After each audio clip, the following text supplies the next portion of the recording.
The NFL Today on CBS Sports is presented by Southwest Airlines. And welcome back to the NFL Today, where Coors Light takes you first on the field. The Dolphins and the Jaguars are about to do battle, so let's head down to Jacksonville, where Kevin Harlan and Solomon Wilcots are standing by. Jeff? Welcome to Jacksonville, where our game today will help shape the AFC playoff picture as the Miami Dolphins take on the Jacksonville Jaguars. The Jaguars holding the last AFC playoff slot. They've won 4 of their last 5. The Dolphins are still alive after beating New England last week. They have won 3 of their last 4. And happy holidays, everyone, from the broadcast booth with former NFL defensive back Solomon Wilcots. Kevin Harlan, thank you so much for joining us. An 0-2 start for the Jacksonville Jaguars, but they've turned their season around, which has coincided, Solomon, with the turnaround of their quarterback, David Garrard, who has only thrown 1 interception in the last 5 games. And Jack Del Rio says that his quarterback has to be an advantage in this matchup, and David Garrard has to remain patient. He's got to use his mobility and that strong arm. In our film works, we're going to show you how he's got to make plays inside and outside the pocket. First, he's got to be able to slide around in the pocket, find a window of opportunity to create passes down the field. Then sometimes he's going to have to tuck and run it, playing with 2 rookies at the offensive tackle position. And then at other times, he's got to throw to run. And I should say run to throw, because when you create opportunities, the pass rush is going to come to you, and then it's going to open up things at the second level. So the ability to run it and keep the vision down the field and get the ball out is going to be imperative. Well, the Dolphins this week and today have not hidden the fact that their focus is on the number 4 running back in the National Football League, the Jaguars, Maurice Jones-Drew. I think the Dolphins need to beware of Maurice Jones-Drew. Let's face it, over the last 3 games, the numbers have come down, but he still has over 1,000 yards rushing so far this year, ranks first in the National Football League with 13 rushing touchdowns. He's created more opportunities down the field, so the passing game has opened up. Now for the defending AFC East champion Miami Dolphins, who began the season 0-3, lost their veteran quarterback Chad Pennington, tried to get back from that injury with a new, inexperienced quarterback in Chad Henne. He's gone 6-3. A lot of things impressive about his play, but what stands out to you the most about Henne's play? For me, Chad Henne, what I'm impressed with is his rapid growth and development. He attempted 52 passes in a win over the New England Patriots and brought them back in the 4th quarter. He was very impressive, led them on a game-winning drive. His first game with over 300 yards passing and 2 touchdowns. Even when he misses the open receiver, he tends to come back and make a positive play. Well, we are in the home stretch of this NFL season. A lot of experts around the league think that the Dolphins are a dangerous team. What do you think about them? I think there's 3 reasons why they're a dangerous team going down the stretch. Being a Patriot beater, well, it gives you more confidence that you can go out and beat anyone. And I think Chad Henne, we talked about the growth and the development.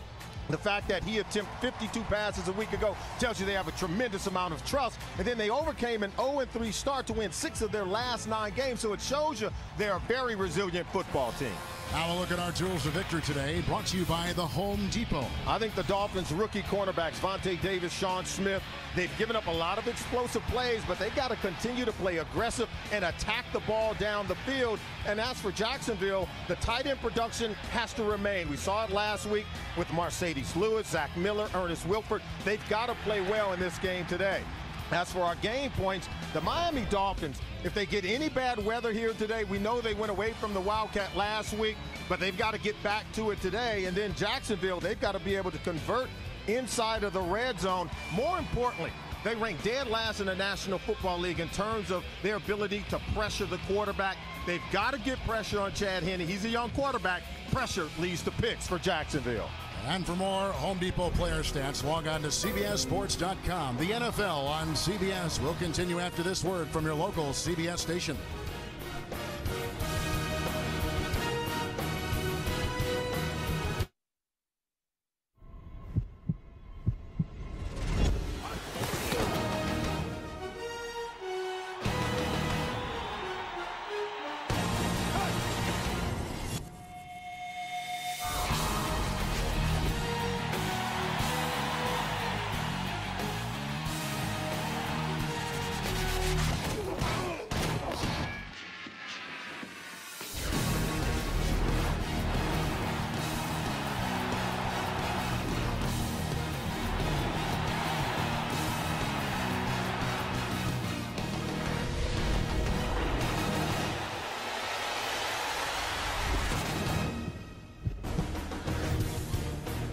It's one of the most important games today in the National Football League. The Miami Dolphins at 6-6, the Jacksonville Jaguars at 7-5, and today's game on CBS is brought to you in high definition by Sony. Our kickoff is next from Jacksonville on the CBS.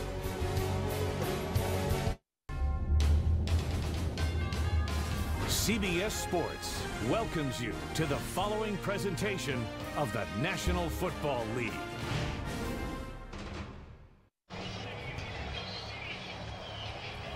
It was chilly yesterday, 74 degrees today. There is a slight breeze. Rain is in the forecast. Later today, it rained all day yesterday. The tarp was on. The field, nonetheless, a little bit slick for Tony Sparano's Miami Dolphins. He did a great job coaching the team to a win last week. Now in his second season, he was the offensive line coach with Parcells in Dallas. Jack Del Rio, longtime linebacker in the NFL, longtime assistant coach in his seventh season as the head coach of the Jacksonville Jaguars. Jacksonville won the toss, but they chose to defer, so Miami will receive. Ted Ginn Jr. is going to get the kickoff from Josh Scobie.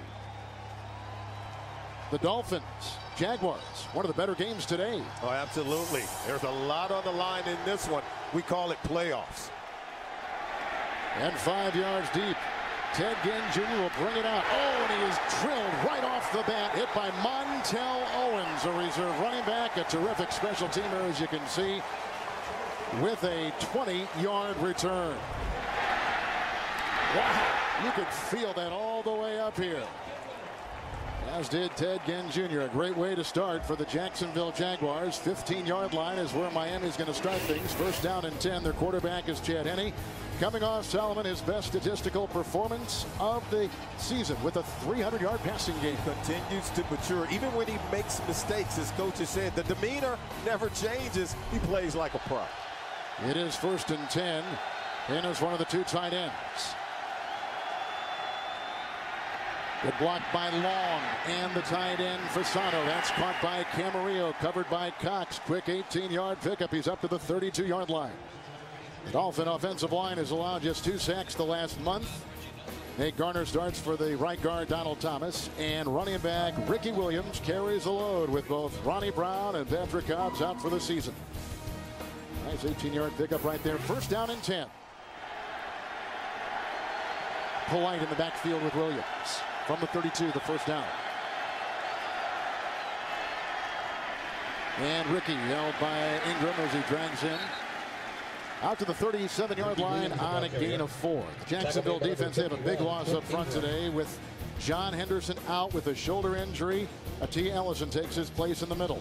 Justin Durant had a sack and an interception last week in the win over Houston. He is the AFC Defensive Player of the Week. In the secondary, Tyron Brackenridge replaces the injured Rasheem Mathis for a 4th consecutive game. Second down, long 5 from the 37. Williams in the backfield. Ricky. There's a block by Garner. Gain of 4 to the 41-yard line. And about a yard shy of a first down. Kevin, one thing to keep an eye on is the footing. A lot of rain yesterday and early this morning. And we've already seen some players slipping in the warm-ups, and many of the coaches for the Miami Dolphins came out and wanted to see what kind of footing or what kind of shoes the players were wearing. We've already seen some slippage by Camarillo even on that first catch. So it's going to be interesting to see how that plays a role in today's game. Polite back in, the 2 tight ends. There's another defensive back in there, so 5 for Jacksonville. 3rd and 1. Polite, who's so good on 3rd and 1 and 4th and 1.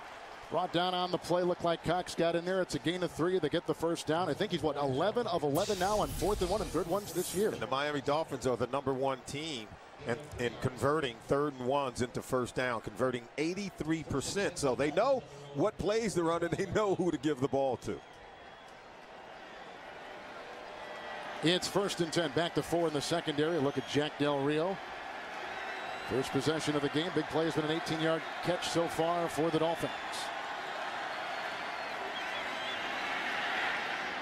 Good time by Carey's block. That's incomplete. Brackenridge on the coverage across the way as they were looking for the receiver Ted Ginn Jr. It'll be second down. And he slipped on the play. That's why you saw the ball sail out of bounds as an incompleted pass. Ted Ginn came out of his break. He went straight to the ground. Tyron Brackenridge, he did not fall on the play. And in a game like this, when the footing is very unsure, you have to really play over the balls of your feet and distribute your weight very evenly.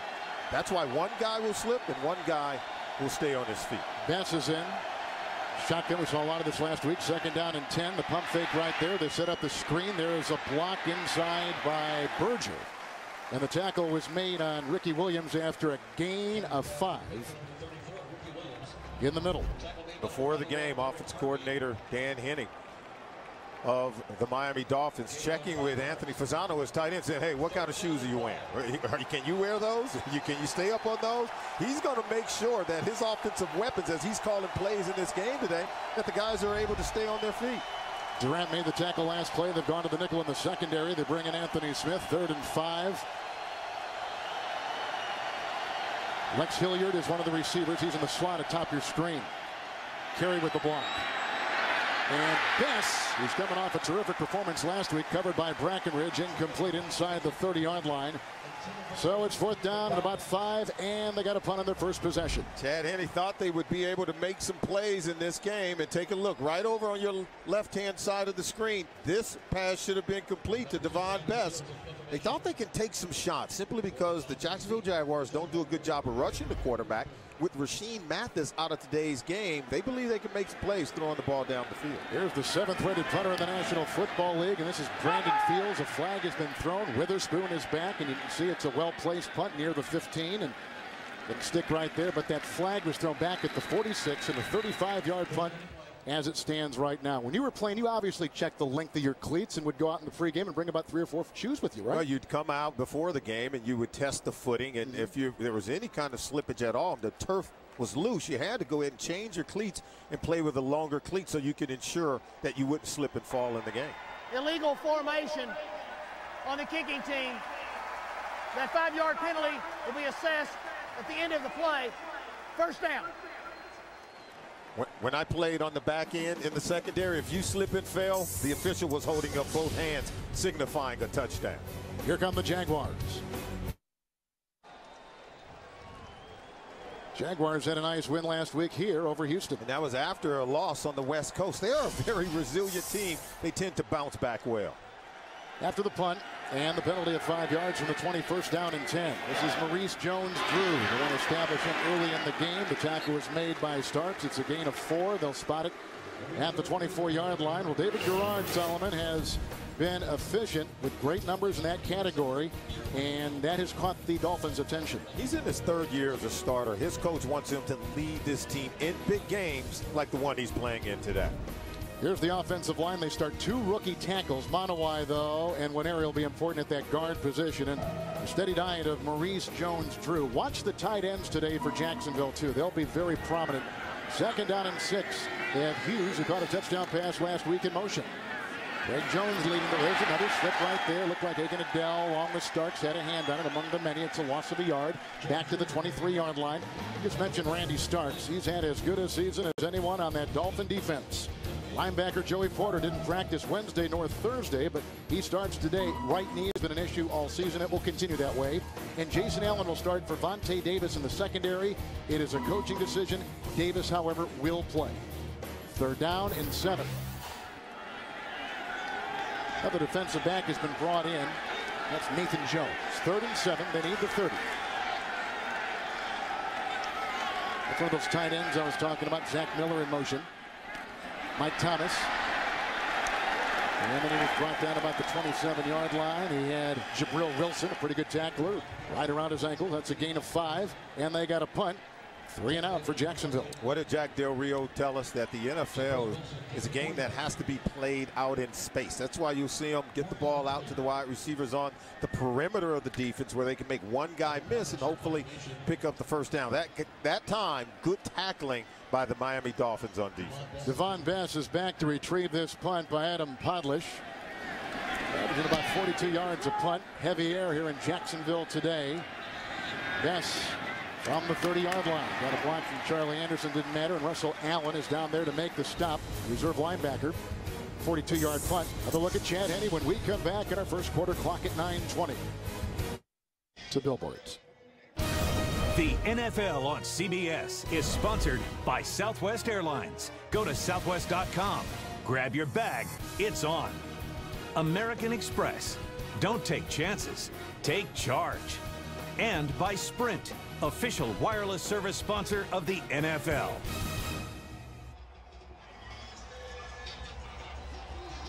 Each team is at it once. Each team is punted. Mike Sims-Walker trying to keep that calf, which he injured Wednesday in practice, a little bit loose. 5 in the secondary. They open up 1st and 10 from the 33.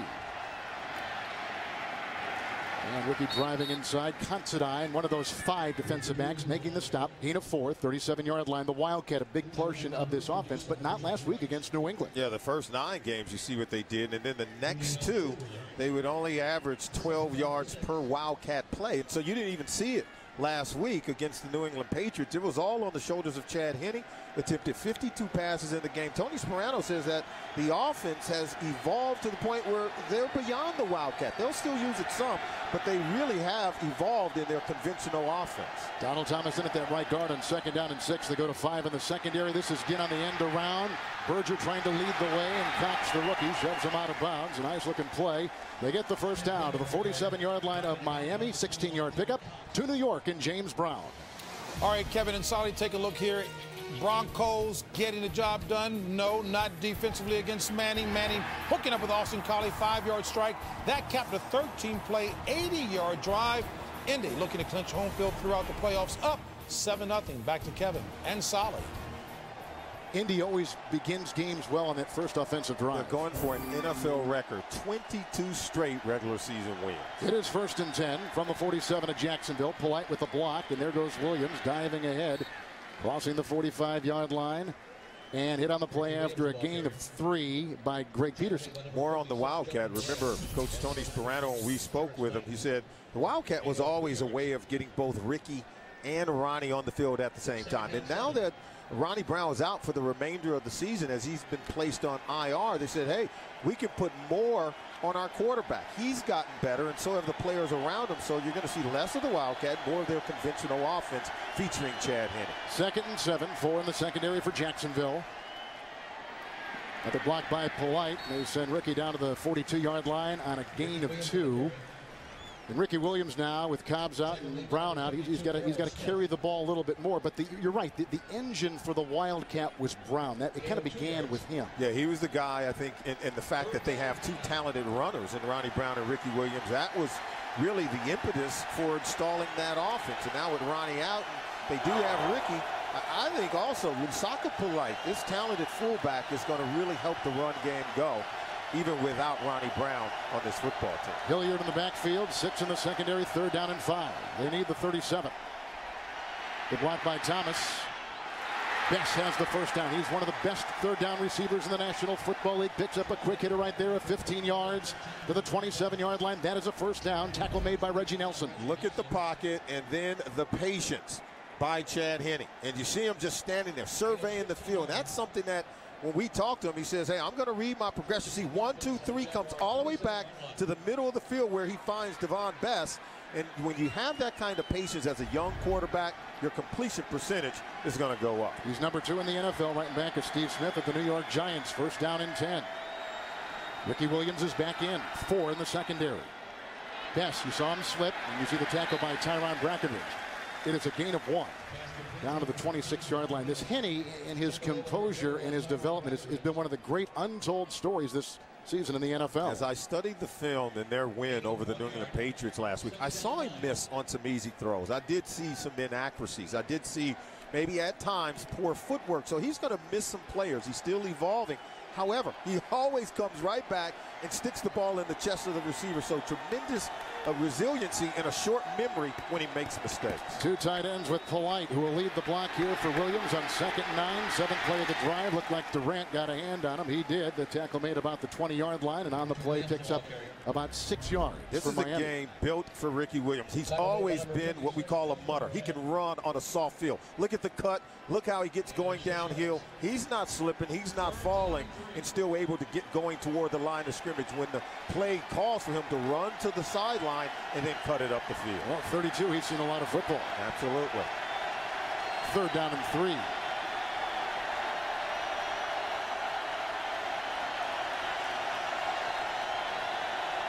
4 defensive backs.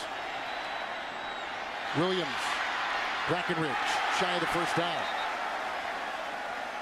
Nice pass by Henny. Brackenridge just played it so well. Again, here is the guy that's taken the place of the Pro Bowler, Rasheem Mathis. It was a gain on the play of about 2. Del Rio says you got to be able to play in space. Well, watch this. This is a lot of area to run and cover and be able to hit Ricky Williams before he can get to the sticks. If he hits that first down marker, it's going to be a first down, but look at the tackle by Tyron Brackenridge. No, 4th and 1. 4th and 1. He did not get the first down. So a big early play here for Miami. The 2 tights. Polite is back there with Ricky Williams. Polite. He is money. He is money. Every time he carries, there's a gain of 4. Durant among the many in there to make the stop. He's down to the 14-yard line. He is 12 of 12 on 3rd and 1 or 4th and 1. Well, you need 1 yard to go. And Tony Sparano said he had Lusaka Polite with him when he was in Dallas. And he said he's a smart kid. He's a tough runner. He's the player that's going to do everything you want. And take a look at this drive so far. They've run it 6 times and thrown it another 3 times for 53 yards on the drive. But they're dialing up all the right plays. 15-yard pass to Bess has been the biggest so far. 1st and 10, 10th play of the drive. Ricky Williams. Polite with the block. Fumble on the play. And it's out of bounds at about the 6 or 7 yard line. It is still Miami's ball. As Ricky was banged right there. That's only his 2nd fumble of the season. He still hasn't lost one. Oh, yeah, and he fumbled on the previous time that he carried the ball. It went out of bounds, and now he fumbles again, and Jacksonville had a chance to get it. So while we talk about his ability to run on a soft field, he's got to be able to hold on to the football to that. He'll check out as the officials are discussing the play. And our crew chief today is Walt Coleman. It's a heck of a crew. 4 different officials on this crew have worked at least 1 Super Bowl. Forward and out of bounds. We'll bring the ball back to the spot of the fumble.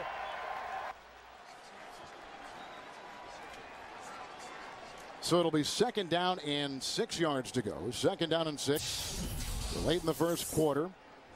Each team has had it once and punted. This is the 2nd possession for the Miami Dolphins. 2nd place right now in the AFC East. In Jacksonville in 2nd place in the AFC South. And we talked about good balance on the Miami Dolphins offense so far here in the first quarter. That's a good point. Hilliard is in with Polite, 2nd and 6. Polite again. Lusaka Polite digging his way. Look at him continuing to move his leg and the pile. You see the mass making the stop. That is a bulldozing gain of 5. The rookie Knighton was at the bottom of the pile. Montavious Stanley losing his helmet. Both teams did tell us this was going to be a physical football game, and I think it's a 2 chin strap type of game. One guy's losing a helmet, and boy, they're slugging it out. Both coaches, and even Del Rio told us that, hey, they play a similar style that we do. We both covet the same things. We want to be the most physical team on the field. 2nd tight end is the rookie Corey Sperry on the right side. 3rd down and 1. Fake to Hilliard. Polite is open. He's being chased. The quarterback Henny is by Montavious Stanley. That's a good-looking catch. It was down on the 1 yard line. It was by Lusaka Polite. He picks up 5 to the 1. Has the first down. 1st and goal, the Miami Dolphins. Yeah, watch Polite. He's going to be open early on. See, I think he's open right now. Just get the ball to him. I think Henny throws it a little bit late. He wasn't able to catch it and turn up as he was so tight to the sideline. But Polite is just a really effective player, doing a lot of things very well. 1 defensive back. Look at all the linebackers. 1st and goal at the 1. Williams back in. Ricky Polite with the block, and he ushers him in. 1 yard touchdown run by Ricky Williams. That is his 10th rushing touchdown this season. A wonderful block by Lusaka Polite. He's the guy on this drive converting 3rd downs into 1st down, even the 4th and 1 situation, and then a tremendous block on 59, Brian Ewu, to get the kick out block to allow Ricky Williams to score a touchdown. So here's the extra point now by Dan Carpenter. And 7-zip with Miami on top and 2:33. There goes a flag thrown in the end zone, as you saw.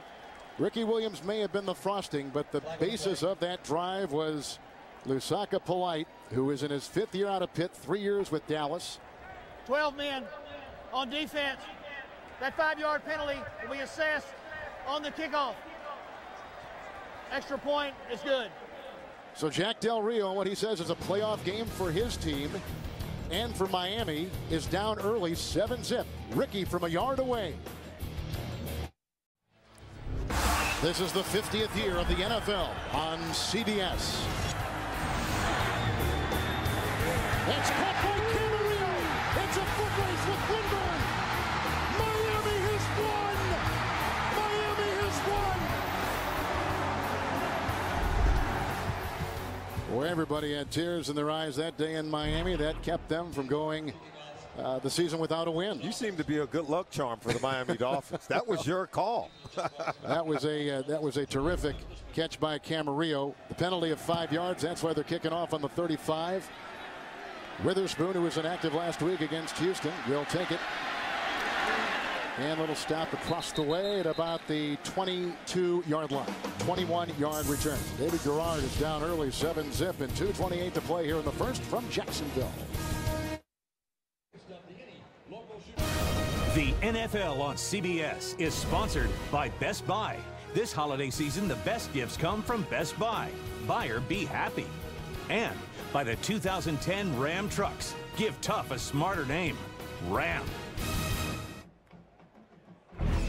Take a look at some past teams who had to battle to make the playoffs, then got hot. As a number 6 seed, the 2005 Steelers won 8 straight to win a Super Bowl. Then in 2007, the Giants were a 6 seed, made a 4-game run to win a Super Bowl title. And then the Cardinals were 9-7 in the regular season last year, got hot in the postseason, and went to the Super Bowl where they lost to Pittsburgh. It's 1st and 10 for Garrard. Goes outside to Mike Sims. Walker. Vontae Davis, who did not start the game, was out for the first defensive series, is in for the first time right now. The rookie, it's a gain of 6 on the play, and they'll spot him at about the 28-yard line. Look at your last 4 Super Bowl winners, where they were at this time during the seasons when they won it. In week 4, didn't look impressive except the Indianapolis Colts at 10-2. And then the average Super Bowl winner over the last 10 years were 9-3 at this point in the season. So it's not about who the team that has the best record. It's about the team that gets hot going into the postseason. 2nd down and 4. This is Maurice Jones-Drew. They wanted to establish him early. Nice tackle made by Jabril Wilson. There's no gain. They stay at the 28-yard line. As we open the broadcast today, we said that Miami was very focused this week in practice on stopping number 32. And absolutely. And, you know, if we're talking about teams that may get hot and make a run, I think we have 2 teams like that in our game right now. Jacksonville, they're 7-5. They can get hot and make that kind of run. And I think the Miami Dolphins, after a win over the New England Patriots, they're sitting here at 6-6. You don't think they're a team that can make a run? Their confidence is riding very high, Kevin. 6 in the secondary. Cameron Wake is in on one of the edges here at the bottom of your screen. 3rd down and 4 from the 28-yard line. Monroe with the block at the left tackle. They go outside, coverage by Bell on one of those tight ends. The rookie out of Nebraska, Omaha. That was Zach Miller. 3 and out. They got a punt once again. 3 and out for the 2nd consecutive time, and a good start for the Miami defense. And that's a battle that the Jacksonville Jaguars thought that they could win. They thought that they could come in and execute and create some big plays with their tight ends matched up against either the inside linebackers or the safeties for the Miami Dolphins. It's all about mismatches. Absolutely, and you've got to be able to win it. The tight end's got to make plays for Jacksonville today. Here's the 2nd punt now by Adam Podlish. Deep back is Devon Bess out of the University of Hawaii. Undrafted. Boy, has he put his fingerprints on this offense. From the 23-yard line. Got a block from Torbor, then he was brought down nicely on the play. You see the fullback, Greg Jones, bringing him down. 3-yard return, 49-yard punt, 55 seconds in the first. Here comes Chad Henry. Miami's leading receiver, a little bit gimpy coming off the field. Devon Bess coming off a career game last week against the Patriots. 10 catches, a career high, over 100 yards receiving. And so he's not on the field right now. That's a huge loss for the Dolphins offense. 3rd possession for Miami. This is Ricky Williams on 1st and 10. Getting a nice block by Donald Thomas. Tackle made by Ingram. It's a gain of 5. He's up to the 32-yard line. Let's take one more look at the punt returner, Bess. Yeah, Bess returning the punt. See how he gets rolled up on the ankle by Greg Jones, and watch him wince in pain. And he's an excellent route runner. So if it's an ankle or foot injury, I think that's poison for a player who needs his wheels to make cuts. He's kind of your Wes Welker type of wide receiver. Got to be able to make those cuts to get open. Smiley for Gardner at left guard. Thomas remains at the right guard. 2nd down and 4. Ricky And up the back of some of his blockers on the right side. He picks up 2. Got Montavious Stanley, got him around the ankles. And so the final seconds are ticking off. So this is the 3rd possession for the Miami Dolphins. They got a 1-yard touchdown run by Ricky Williams the last time they had it. The defense of Miami doing a good job against Jacksonville, recording 2 3-and-outs. At the end of 1, 7-zip Miami.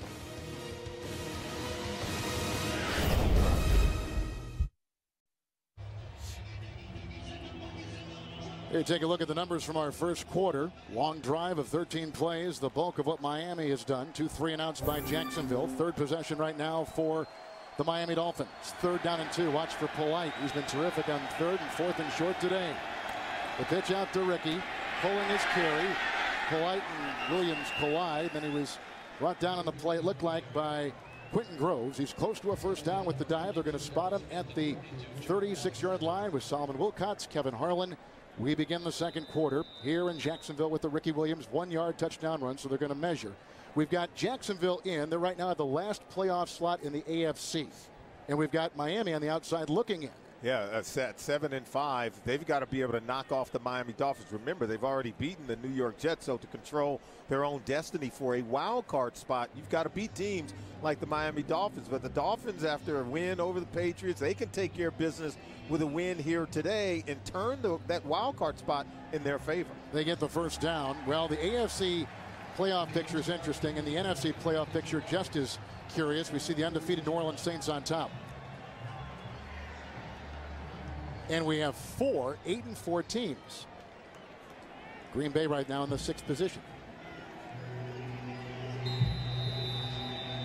So here is a 1st and 10 now for the Miami Dolphins. They have that 3-man rotation at that guard position, does Miami's offensive line. They're moving some guys around, and they've had Nate Garner come in, and boy, has he played well when replacing Donald Thomas.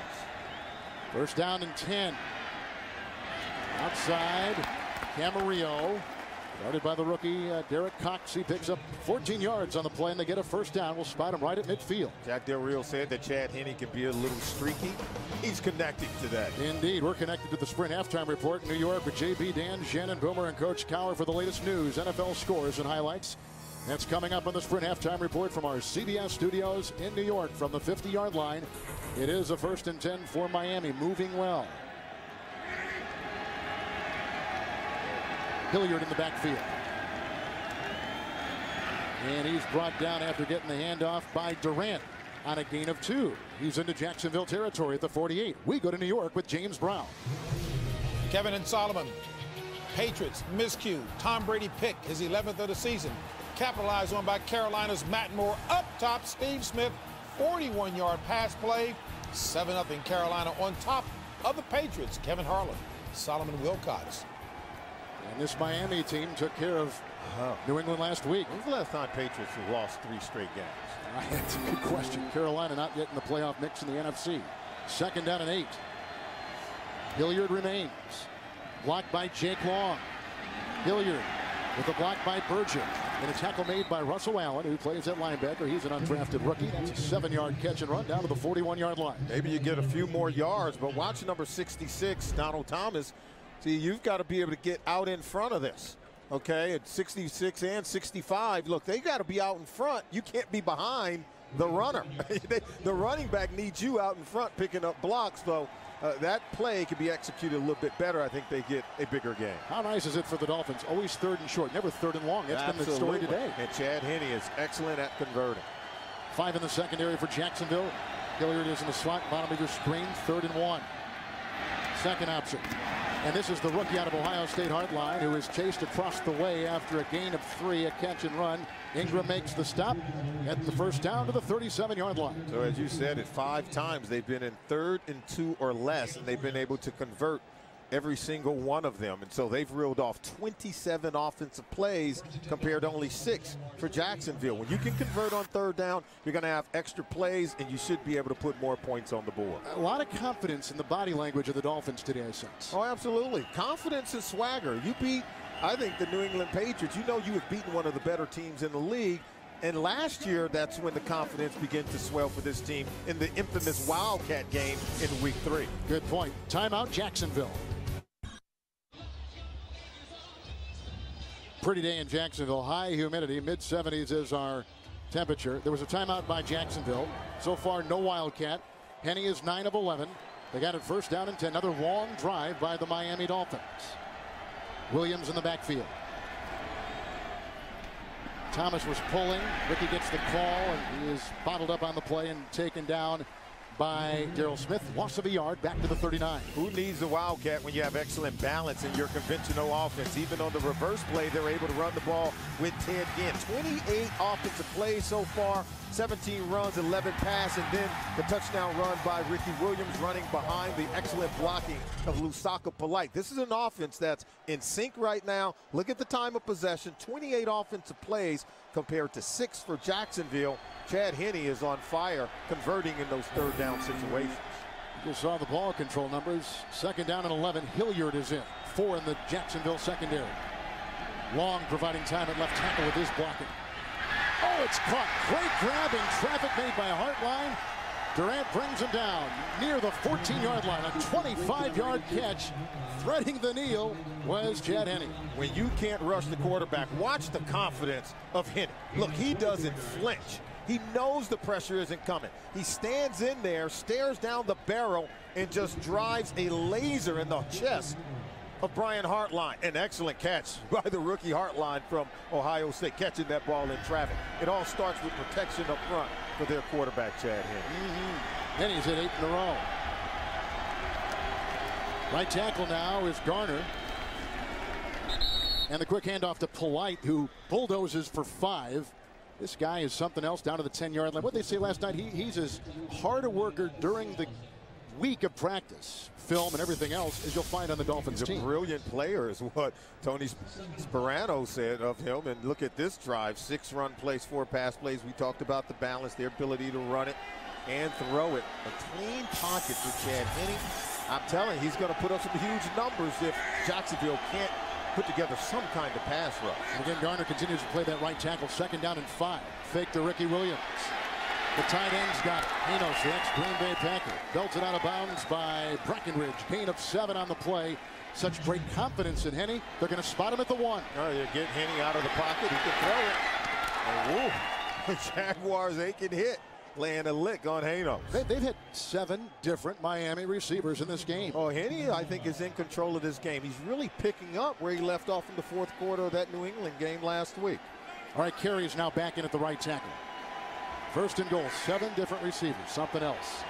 Williams in the backfield. He's already got a 1-yard touchdown run. He gets it again. Enos was leading the way, and then he runs right into the teeth of that defense. No gain on the play. Looked like Ellison is taking the place of Henderson on that defensive line. Makes the stop for Jacksonville. Right now, Jacksonville defensively, they're just not making plays. John Henderson out of today's game with an injury. Rasheem Mathis on the back end out of today's game with an injury. And Jack Del Rio has a lot of young players on this team. He's rotating a lot of different guys. He needs someone defensively to stand up and make a play. Only one defensive back.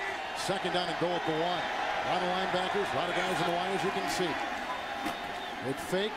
Henne will try to run it himself, and with ease. Another 1-yard touchdown run by Miami. This time, the quarterback Henne, his first career rushing touchdown. Whenever a quarterback can roll out and run into the end zone this easily, it tells you that the Jaguars defense and their defensive coordinator, Mel Tucker, they were thinking it was going to be a run play. See the run fake to Ricky Williams? The entire defense is on that side of the field chasing him, and Henne is over here running in the end zone. They were really geared up to stop the run, and so give the Miami Dolphins a lot of credit. Dan Henne called the perfect play. Here's the Carpenter extra point. Solomon, that's the 2nd consecutive 13-play touchdown drive by the Dolphins. Chad Henne is dialing it up. Boy, are they on fire for the Miami Dolphins offense.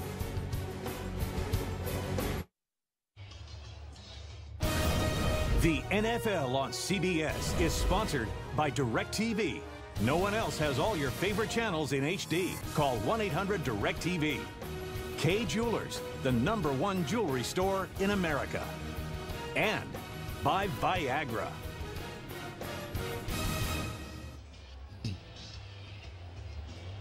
Three possessions by the Miami Dolphins, 2 consecutive scores, 2 touchdown runs of a yard, 1 by Ricky Williams and 1 moments ago by Chad Henne. And Chad Henne has been excellent, making good decisions. 5 for 5, 57 yards. really playing lights out. Carpenter to boot it. Not necessarily that long off the tee. Witherspoon on the fly from the 8-yard line.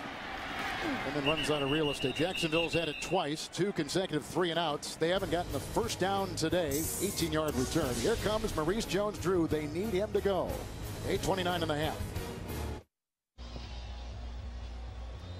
Well, we know that Jacksonville wanted to establish Maurice Jones-Drew early in this game. And they have to be able to get him going right now, even though they're down 14-0. You cannot abandon Maurice Jones-Drew. Merling on the defensive line for Miami from the 26, 1st and 10. Right to work goes Garrard. That is caught. And Mercedes Lewis grabs it. The Mackey Award winner out of UCLA. First down catch, 40-yard line, pick up at 14 on the play. And really good protection. It has to start there. They have 2 rookie offensive tackles. And watch him stand in the pocket, David Garrard. We said they wanted to get it to the tight ends, matched up against the inside linebackers and the safeties. And Mercedes Lewis, he's a very athletic, tall, and rangy tight end. You got to believe he can make some plays over the middle. 1st and 10 from the 40. First down of the ball game for Jacksonville. Good block by the rookie. Now they get away. And here comes Langford. This is one of the best running quarterbacks in the National Football League. There's a flag that's been thrown. Merlin can't make the stop, and Langford comes back and nails him. And there are 2 flags on the play. Gain of 5 as it stands right now to the 45-yard line. There was a 1 flag thrown. Then as the play was going on, another one was tossed. So we got 2 that Walt Coleman and his crew will have to look at and figure out. Jacksonville does not get penalized that often. In fact, they're number 1 in the NFL in the fewest penalties called against. Holding, 21. Defense. 5-yard penalty. Assessed from the end of the run. Automatic first down. It's Vontae Davis. We're just talking about Maurice Jones-Drew. Yeah, take a look at the first 9 games where he averaged 5 yards per carry. And then on the last 3, you could see that average has dipped. So has his overall rushing totals. And he's carried the ball more in those last 3 games where he's carried it 21 times per game in the last 3. So he's got to be able to be more productive, but the offensive line's got to be able to block better. 1st and 10. First play in Miami territory today. 4 in the secondary. Here he goes, the second best running quarterback in the NFL, back of Aaron Rodgers of Green Bay. Brought down on the play by Joey Porter. That's a scramble of 6 yards. 43-yard line. The MetLife Blimp is providing today's aerial coverage. Great scenics. Look for the MetLife Blimps as we team up with CBS for more coverage this season. David Garrard, we told you at the top in our film work that there was going to be times he was going to have to slide and move in the pocket. Other times he was going to have to tuck and run it. On that play, he was able to tuck and run it to move, to get close at least to move in the chain. A lot of headaches for the defense and the quarterback to the run. Second down and 4. Maurice Jones-Drew wrapped up. Let's see. Channing Crowder was in there among the many to make the stop. Gain of 2, 41 to New York and James Brown. Hey, Kevin, Drew Brees having a lights-out season. 7 of 7 on this drive was he. Hooking up here with Reggie Bush, a little 6-yard strike.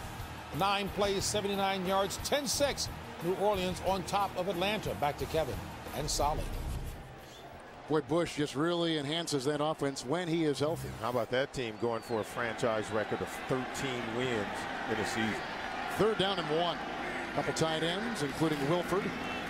Maurice Jones-Drew picking and poking his way into the secondary. Jeremiah Bell will bring him down. First down run by Maurice Jones-Drew, bursting free for 9 to the 31. Back to New York and James Brown. All right, Kevin and Solly, take a look here. Watch this play. It's been that kind of a season for Detroit.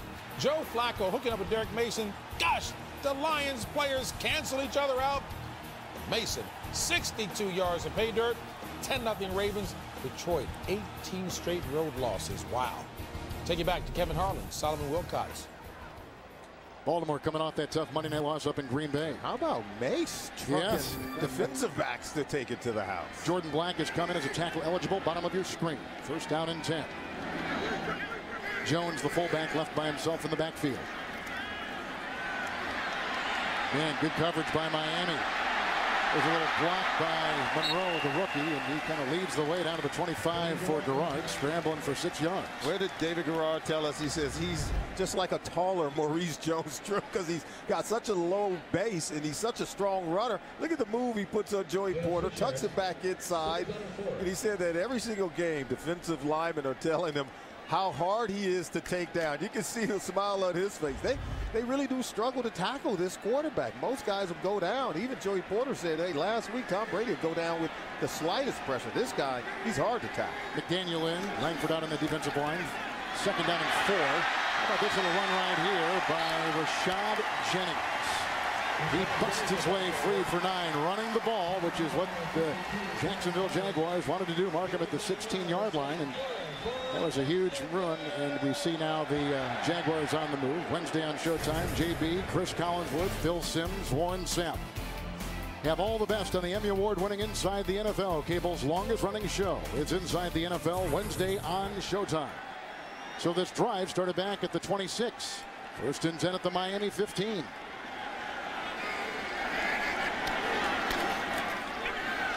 Who's the tight end with the block, buying time for Gerard. The slippery Maurice Jones-Drew finally forced out of bounds on the near side by Jabril Wilson. A catch and run down to the 7 yards on the play.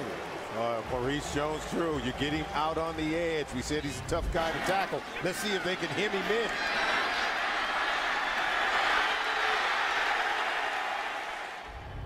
You can see the missed tackle by Aiken Adele. He had him, and then he didn't. Now this run defense of Miami is number 14 in the NFL coming into today. Yeah, but you know what? On this drive, they've run it 6 times. They've thrown it another 2 times, have the Jacksonville Jaguars. So the running game is beginning to pick up steam. Nathan Jones is in, 5th defensive back, 3rd and 5. Jones on the beat across the way to make it 2nd down and 3. Excuse me, 2nd down and 3. Looking for Thomas, incomplete, and Nate Jones is over there covering for the Miami Dolphins. Now it's 3rd down and 3 for Jacksonville. What did Jacksonville tell us was going to be one of the keys to this game? Converting inside the red zone. They have struggled to be able to convert down inside the red zone. That's where they have to improve tremendously. And we said that at the top. 8 red zone turnovers, most in the National Football League. They go back to 4 defensive backs. It'll be 3rd and 3, and Jacksonville will take another timeout. That timeout was taken by the coach, not the quarterback, but by the coach, Jack Del Rio. Oh, he knows it's an important moment in this game. They've got to be able to get some points, and they would prefer a touchdown. The NFL on CBS is sponsored by Coors Light. When the mountains turn blue, your beer is as cold as the Rockies and ready for kickoff. And by TD Ameritrade.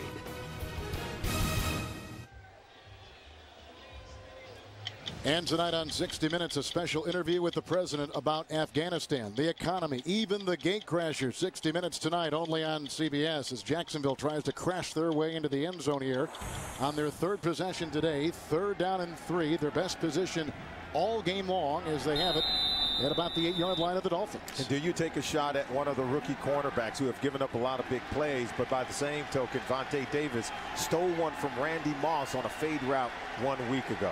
5 defensive backs for the Dolphins. Jones-Drew in the backfield. Out of the reach, Gerard looking for his tight end. There's a flag. The coverage was by Jabril Wilson, and it was on the tight end Zach Miller, 6th-round rookie. They told us they wanted to attack the safeties with their talented tight ends, and Jabril Wilson did make contact prior to the arrival of the ball. You know firsthand what that's like in terms of just the timing that's necessary by a secondary. You can't let the tight end inside. Pass interference, 28. Defense. Ball being placed at the 1-yard line. 1st down. Now watch 28, Jabril Wilson. Now, you can't let the tight end across your face.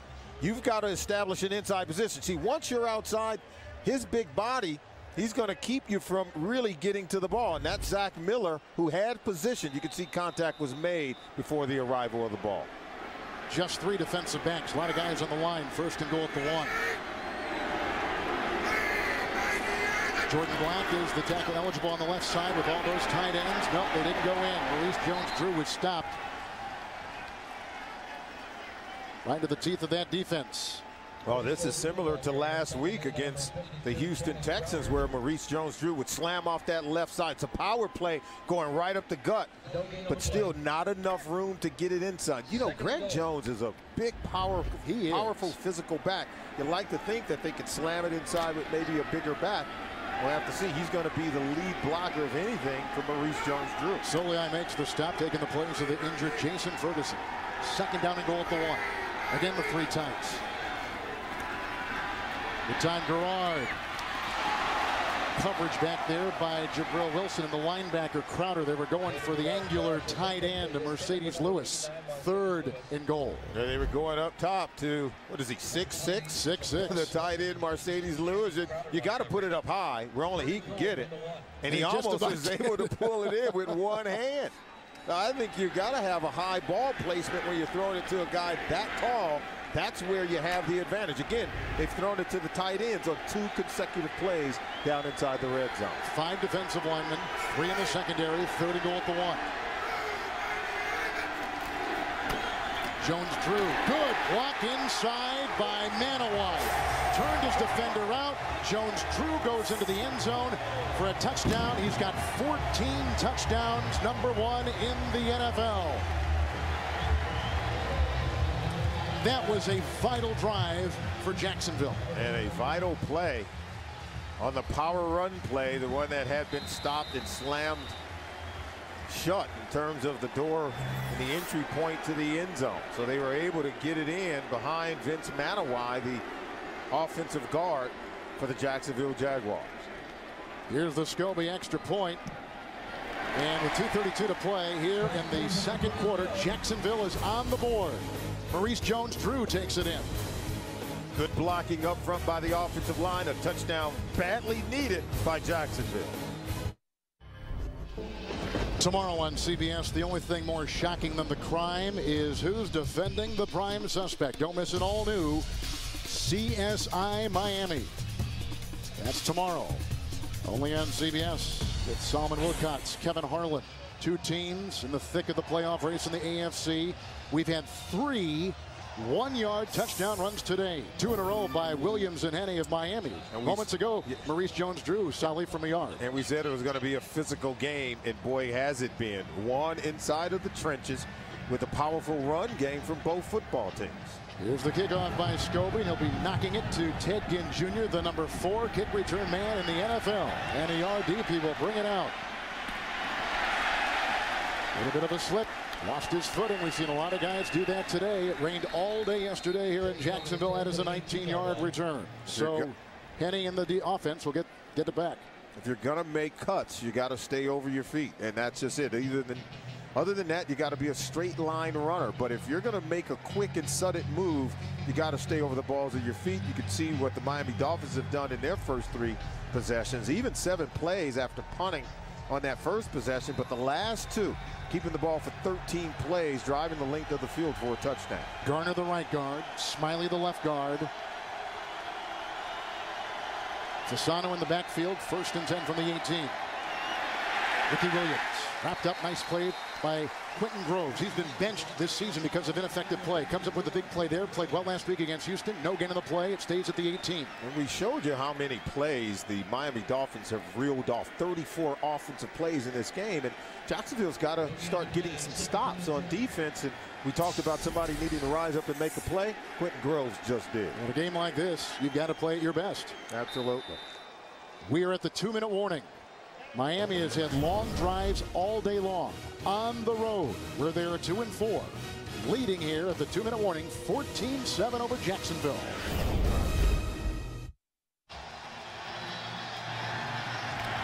Dolphins have scored the last 2 times they've had it. 1-yard touchdown run by Ricky Williams, one by Henne.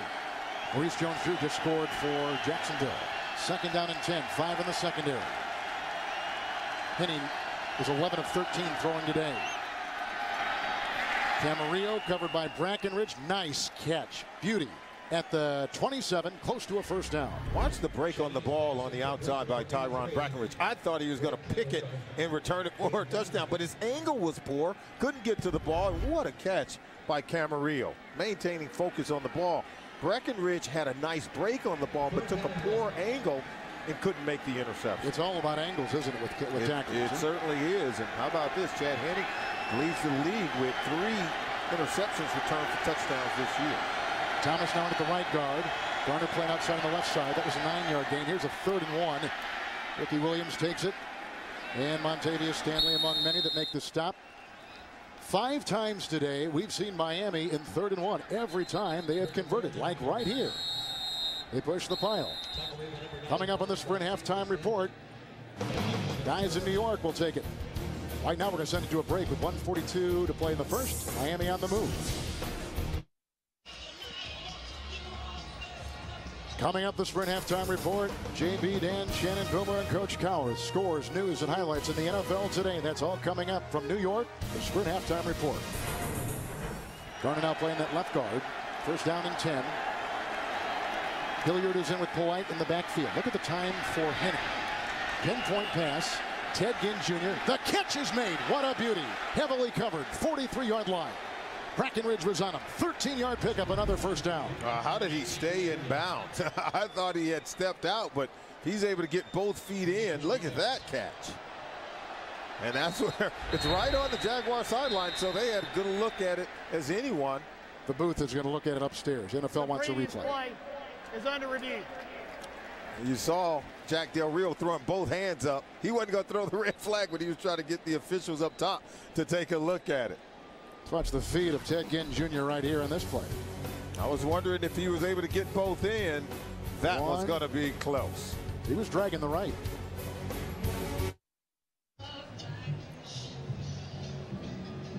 Welcome back as we take a look at Ted Ginn Jr. Did he make the catch? That left foot is in.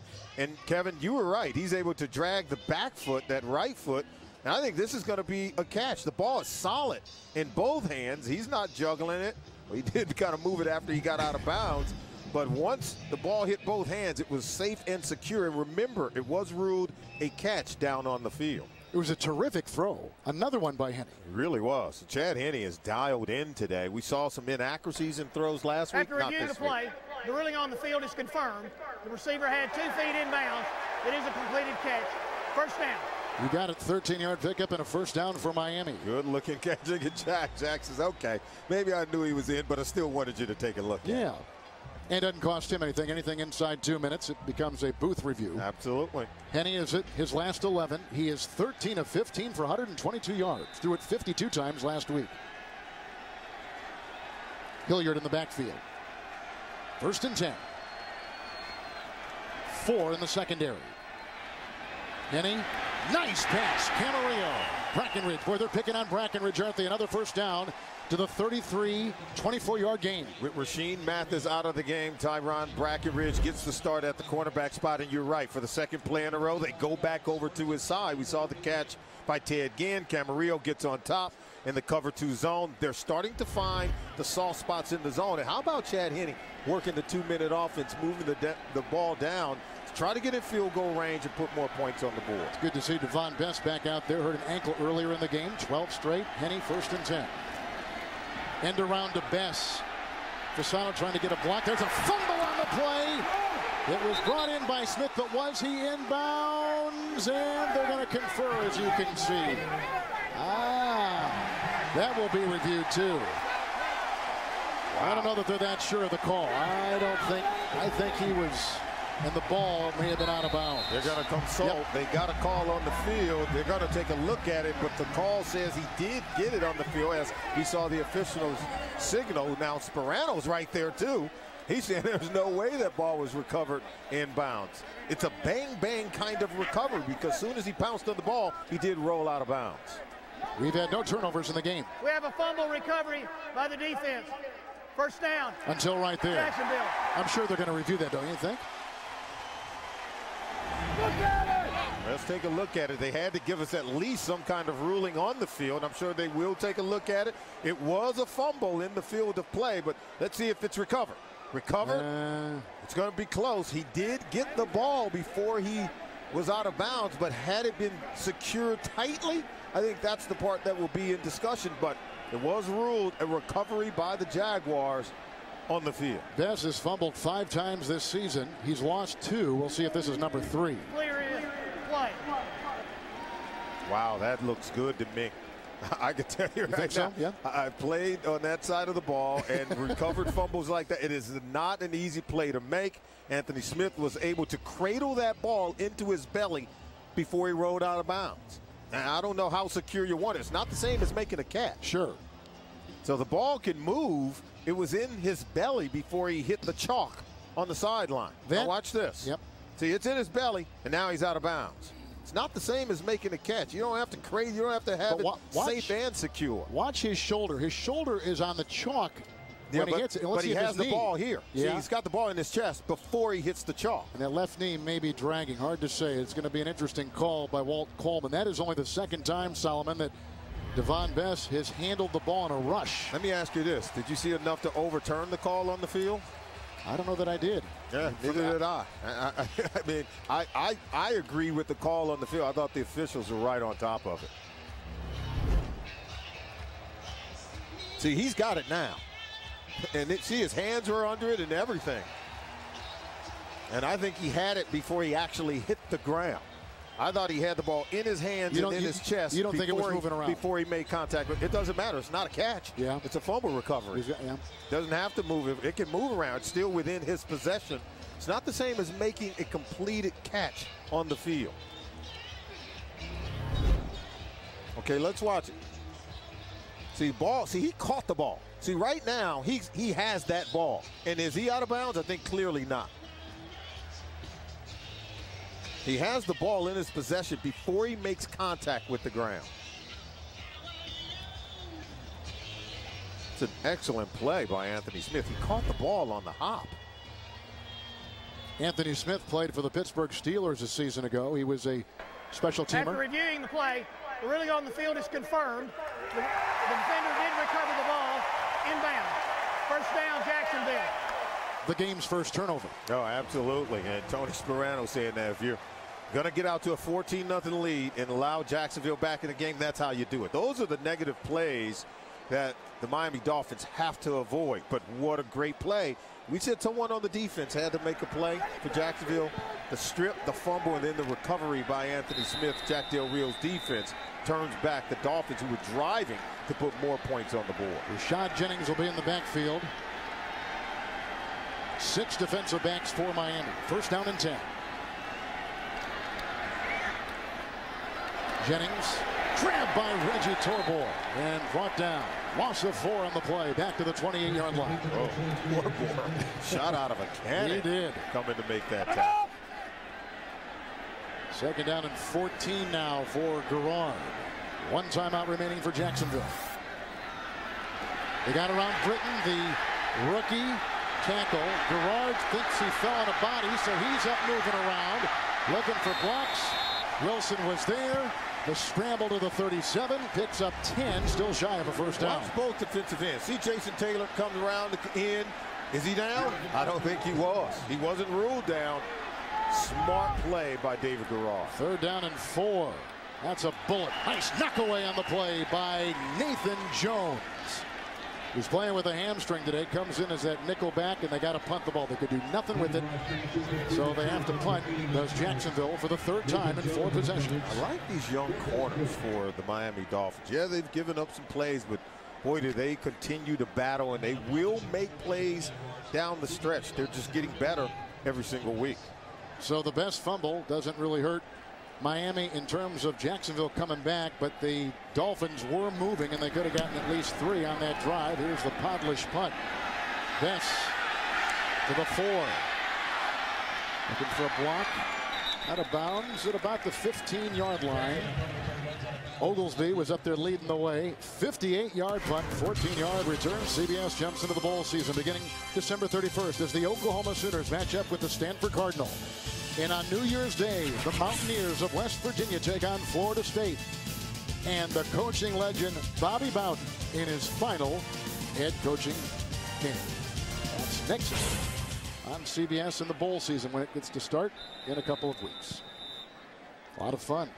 Heisman last night. You saw our pregame show yesterday, and at halftime we had all the finalists in there with Tim Brando and company. Then had the winner, Ingram for Alabama, on the pregame show today. So Henne had a 1-yard touchdown run. Ricky Williams had a 1-yard touchdown run. And a 1-yard touchdown run by Maurice Jones-Drew. We're at halftime, and the Dolphins on top by a touchdown over Jacksonville, 14-7 on CBS.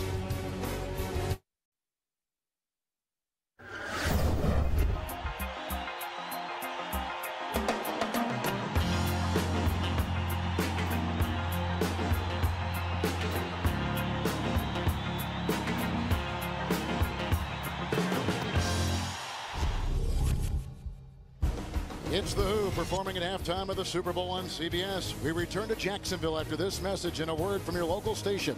You're watching the NFL on CBS, home of Super Bowl 44.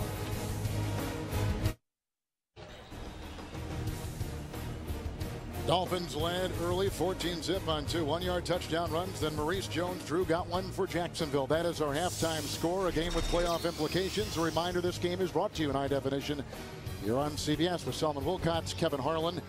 Interesting first half. Let's talk about play in the trenches, because I know that you've been watching the line of scrimmage. Well, we thought the team that could dominate the line of scrimmage and slug it out in the run game was going to be the team that could really win this football game. And we're going to show you a play down on the goal line, and watch the linebacker, Brian Ewu. He's got to be able to contain the ball and stop the run play. But the fullback, Lusaka Polite, an excellent block. Look at the kick-out block to have an easy touchdown run for Ricky Williams.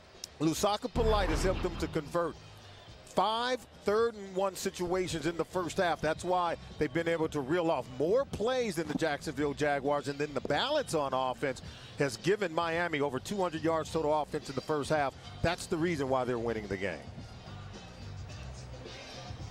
Chad Henne has been terrific. 14 of 16, 146 yards.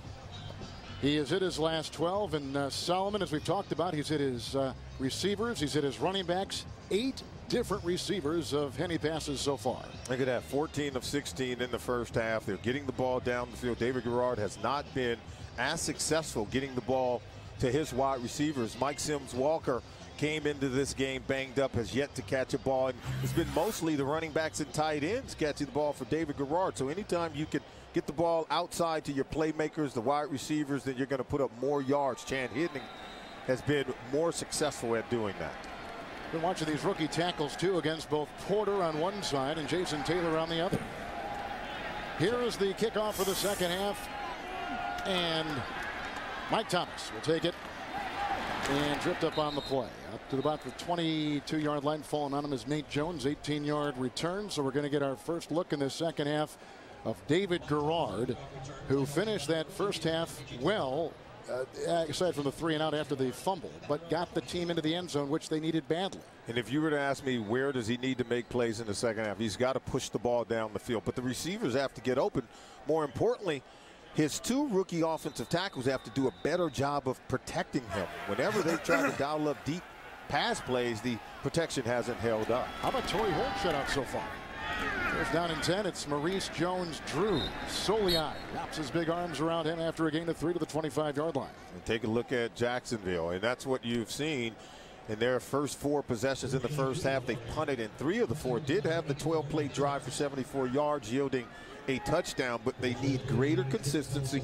I believe it starts with the protection by the offensive line and then the ability to get the run game going with Maurice Jones-Drew. Well, we know the run game has been in a bit of a slump for Jacksonville, too. It has. 19 yards in the first half by Maurice Jones-Drew. It's got to be better than that. It's second down and 7. There goes Miller in motion, one of those 2 tight ends. And they were looking for Mercedes Lewis. Jeremiah Bell, the leading tackler for this defense, was back there covering for Miami. That brings up 3rd and 7 for Jacksonville. And we told you in the first half that they felt like they could win the matchup advantages with their 3 talented tight ends. Mercedes Lewis at 6'6", and Zach Miller, a very fast tight end who's used to beating linebackers. And then how about Ernest Wilford, had a touchdown reception 1 week ago. So matched up against the inside linebackers and safeties, they've got to be able to win. 3rd down and 7. There are 5 in the Miami secondary. Nate Jones has come in. Mercedes Lewis, the tight end with the block. Here comes Garrard. Here comes Joey Porter, who brings him down. Porter with a sack, number 8 and number 89, a loss of a yard, and they got to punt the ball. Watch, they're going to chip with Maurice Jones-Drew. Watch here. See, they're chipping over at Joey Porter's side. Garrard sort of loses orientation in the pocket. Once you lose your vision downfield, there's no one to throw it to because you can't tell if a guy is open or not. Good pass rushing and good integrity in the rush lanes by the Miami Dolphins. Well, your eyes were going to be on those 2 rookie tackles today against these 2 Hall of Famers. Absolutely. That time they were beaten even though they had some help with the backs chipping on their way out. Here's the punt by Podlish into that bright floor to Son Best, bobbled it, and then reeled it back in. And then built it on the play by Greg Jones. 10-yard return, 62-yard punt. Here comes the very accurate Chad Henne for the first time in the second half. No Wildcat today like last week for Miami against New England, but a lot of good Henne passing like we saw last week against New England. They still have been effective running the football out of their base offense. Garner playing the left guard, Thomas the right guard, 1st and 10 from the 30. Ricky Williams polite with a nice block, and that springs Ricky for just a couple when maybe he would have lost something. It's a gain of 4. Cox brings him down 34-yard line. Chad Henne has picked up where he left off last week in the 4th quarter against New England. It starts with the protection and the offensive line. Thread the needle over the middle of the field. And then how about the run fake? He rolls out for a rushing touchdown on the day. So Chad Henne playing lights out in the first half. Got to prove he can get it done with the game on the line here in the second half. 2nd and 6. Ricky Williams tripped up near the line. Looked like maybe Ingram tripped him, and then he was fallen upon. Gain of 3 on the play up to the 37-yard line. When you were talking to Miami people and reading stories in the Miami press, words like poised and resilient and maturity were all used in describing Henne. And even confidence. And you're right. And his coach talked about it. Tony Sperano said that even if he makes a mistake, even when he misses the open receiver, his demeanor never changed. He said, I like that about the young quarterback from Michigan. He played a lot at the University of Michigan, and now he's showing that he's a polished passer. 3rd and 3, 2 tight ends in there for Henne. Williams a block with Fasano caught for a 1st down. Beautiful. Across the way, Hartline. He's the rookie out of Ohio State, 4th round pick. Breakaway speed, they love him. Gain of 6, 1st down. Hartline, Greg Camarillo, Devon Best. What did they tell us yesterday, Kevin? They've been a much maligned group. Ted Ginn Jr. and people are taking shots at this wide receiving group for the Miami Dolphins. But watch this. Watch Hartline. He's just a young player. Look at him come back and stab that ball in midair to make the catch. And then what a laser lock accuracy for him. 1st down and 10.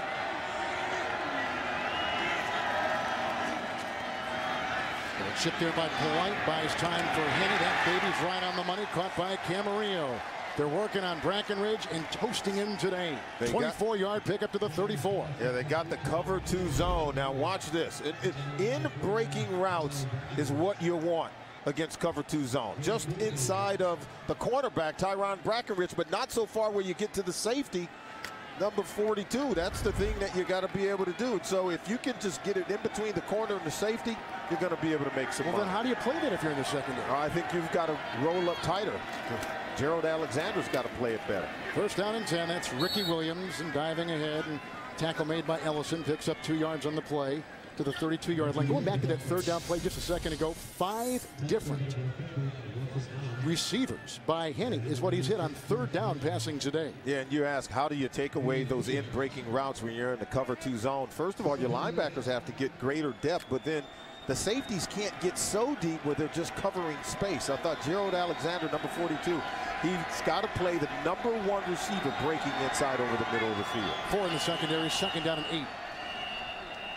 Jacksonville has already had it in the second half. 3 plays punt. Big play here, a 24-yard pass to Camarillo. Timeout taken by Miami. 2 left. We're at 10:36 in the 3rd. The NFL on CBS is sponsored by Southwest Airlines. Go to southwest.com. Grab your bag. It's on. MasterCard. There are some things money can't buy. For everything else, there's MasterCard. And by Radio Shack. The Shack saves all season long.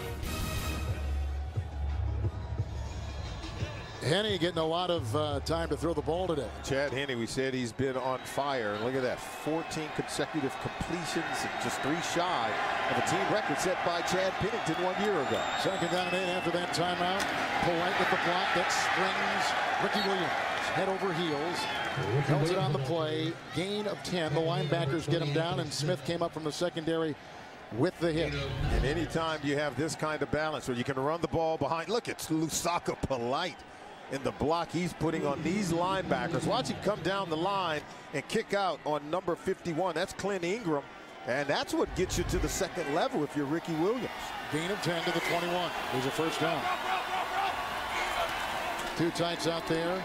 Polite again will lead the way, but it doesn't make any difference. The flag is thrown. Russell Allen, linebacker, came in and got him around the ankles. Loss of 2. Back to the 23. Holding, number 75, offense. 10-yard penalty, still first down. One of the issues that was confronting the Miami offense, they were not getting big chunks of yards on plays offensively. Solomon, today they've had 3 different plays of 20 yards or more. They're getting some chunks of yards. And they're able to convert on third down where they're 7 of 9 for the game. The reason why they're able to convert, because they're constantly in 3rd and 5 or less. And so that's when you're going to be able to sustain drives. And Tony Sperano is looking at that play call and see he can pretty much dial up whatever he wants the way his offensive line is blocking. Hilliard in the backfield, 1st and 20. 4 in the secondary. Great time. Look at the offensive line. Polite tripped up by Ingram, falls ahead to about the 22, picks up 9 yards right there. Henne continues to throw well, 16 of 18. I think one of the keys to this football team, if you want to know why the Miami Dolphins are playing well, and they beat New England and they're playing well today, and they continue to bounce back, have won 6 of their last 9 games. I think the #1 thing would be versatility. They don't have just one guy who does one thing. They have several guys who can do a lot of different things. The injury timeout. The linebacker, Clint Ingram, was the injured player. Got up, kind of got hit funny when he made the tackle. 2nd down and 11. Russell Allen takes his place in the linebacking core against 4 in the secondary. Hilliard in the backfield. Henne, 2nd and 11. Here comes Harvey. That's a sack back at the 29. That offensive line hasn't given up a lot of sack. That is a loss of 7. Back to the 29-yard line. There he is against Vernon Carey, number 72. Gets around the edge. He has the hand-fighting battle with Carey. So if you slap those hands down, you can get around the edge and get to the quarterback, Chad Henne. Jack Del Rio said they needed Harvey and Groves to get sacks, get pressure on the quarterback if they're to play well today. That's only the 3rd sack given up by the offensive line in 5 games, 3rd and 18. That's only the 5th sack in the last 5 games for the Jacksonville defense. 3rd and 18. Williams, good block by Fasano. Russell can't get him. That tripped up on the play by Reggie Nelson, and he dives ahead to about the 20-yard line, gets a gain of 9, and he gets, let's see, probably within 9 yards of the first down. They're going to have to try for 3. Get to the edge and see. Watch it. Number 50 makes him miss. That's Alan Russell. He's able to get outside of him, and then he gets to the 2nd level and then hurdles Reggie Nelson. How about that? Can he still play or what? Here comes Carpenter. He has knocked in 17 consecutive field goals. This from 38. He's made 17 straight. Hasn't missed since week 2 against the Colts. Upright hits it. We jinxed him. And they don't get 3, and Jacksonville is breathing. 7:51 to play in the 3rd. Long drive produces nothing. Yeah, now the offense has to come on for Jacksonville. Defense held firm. Now offense have to produce points.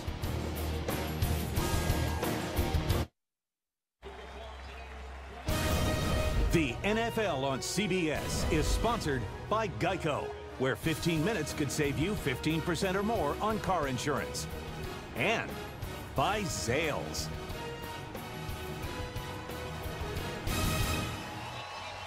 Well, Miami's defense was focusing on stopping Maurice Jones-Drew. They've done a good job. 8 carries and 19 yards. Yeah, they have really stacked the box where the run game can't get going for Jacksonville. So that means Jaguars, they've got to start taking some shots down the field. I would have thought they would have tried to attack the 2 rookie cornerbacks, Vontae Davis and Sean Smith. How about this? Torrey Holt has yet to catch a ball in this game. So you've got to be able to expect your veteran receiver to win against the young cornerbacks for the Dolphins. Holt has had a string of 165 consecutive games with the catch. Vontae Davis is a player. And a rookie, 1st and 10 after the missed field goal by Carpenter. Langford is chasing Garrard. Out of bounds for Hughes. Incomplete. Across the way, they had the coverage. 2nd down and 10.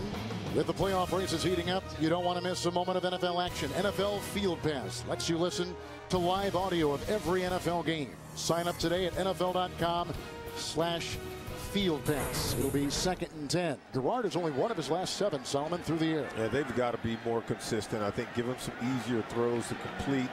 You would expect a higher completion percentage when you're not taking shots down the field.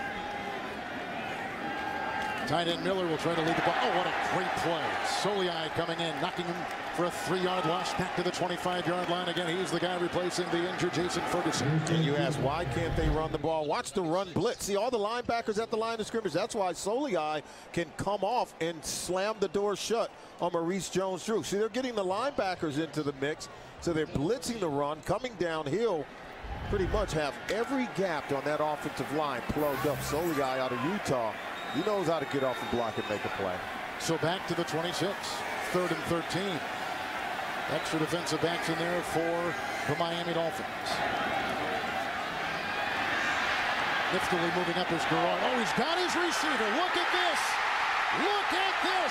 All the way down to the 10-yard line. That is Holt. We just said, where has he been?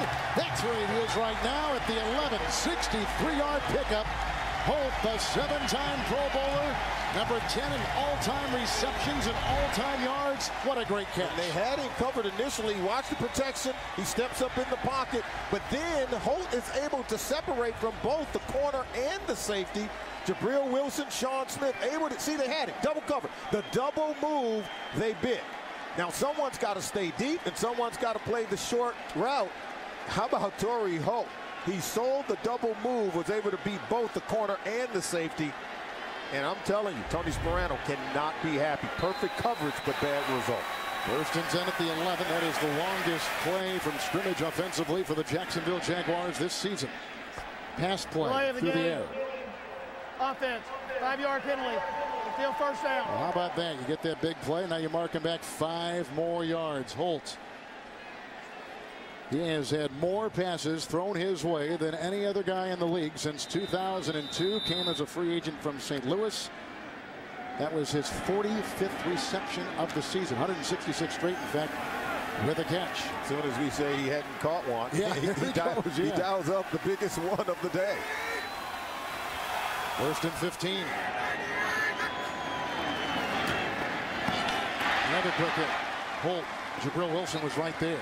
That's a gain of 8. They're going to spot him at the 8. Whose responsibility? What was it? Wilson, who just made the tackle there on the previous play? First of all, they have to call a high-low. And so when he breaks to the outside, the cornerback has that one. But when he breaks over the middle, the safety has to stay deep. This is just a slant route that we saw.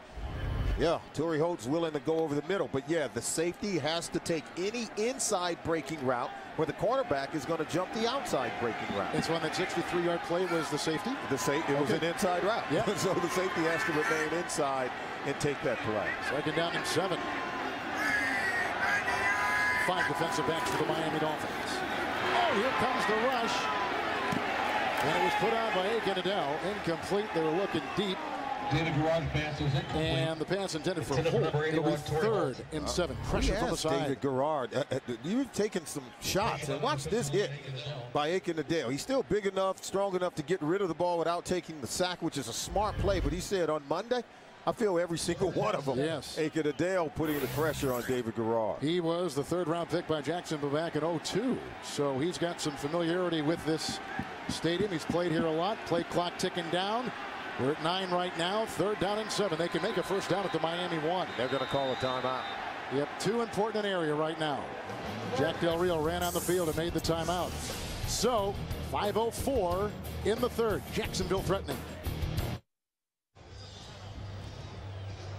Jacksonville just took a timeout. They've got it in the red zone, but Solomon, they turn it over more than any other team in the red zone 8 times already this year. And they've got to be able to cash in. If you're going to go to the playoffs and make a run, you've got to be able to convert those red zone possessions. And you can't settle for field goals. You've got to turn it into touchdowns. It is 3rd and 7. Jones is the extra defensive back for the Miami Dolphins.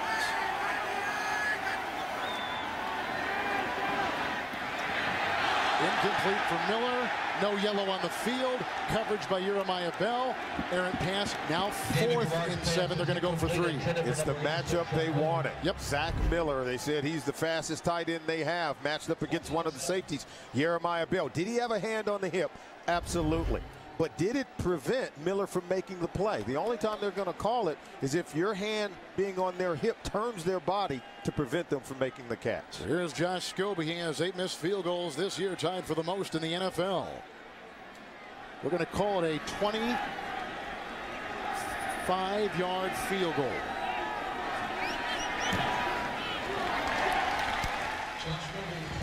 And Scobie puts on 3. They cash in on the 63-yard pass to Holt.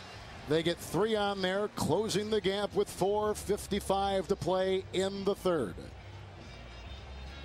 Now take a look at our eye control. We want to show you the play by Torrey Holt, matched up in double coverage against the cornerback Sean Smith and the safety Jabril Wilson. See here, now one guy, the cornerback jumps the outside move by Holt. That's what he's selling. Now, but if you're Jabril Wilson, you've got to be prepared for him coming back inside. And so Sean Smith, the corner, does the right thing, but Jabril Wilson, his eyes in the backfield way too long. He gets beat on the play. He gives up the inside route.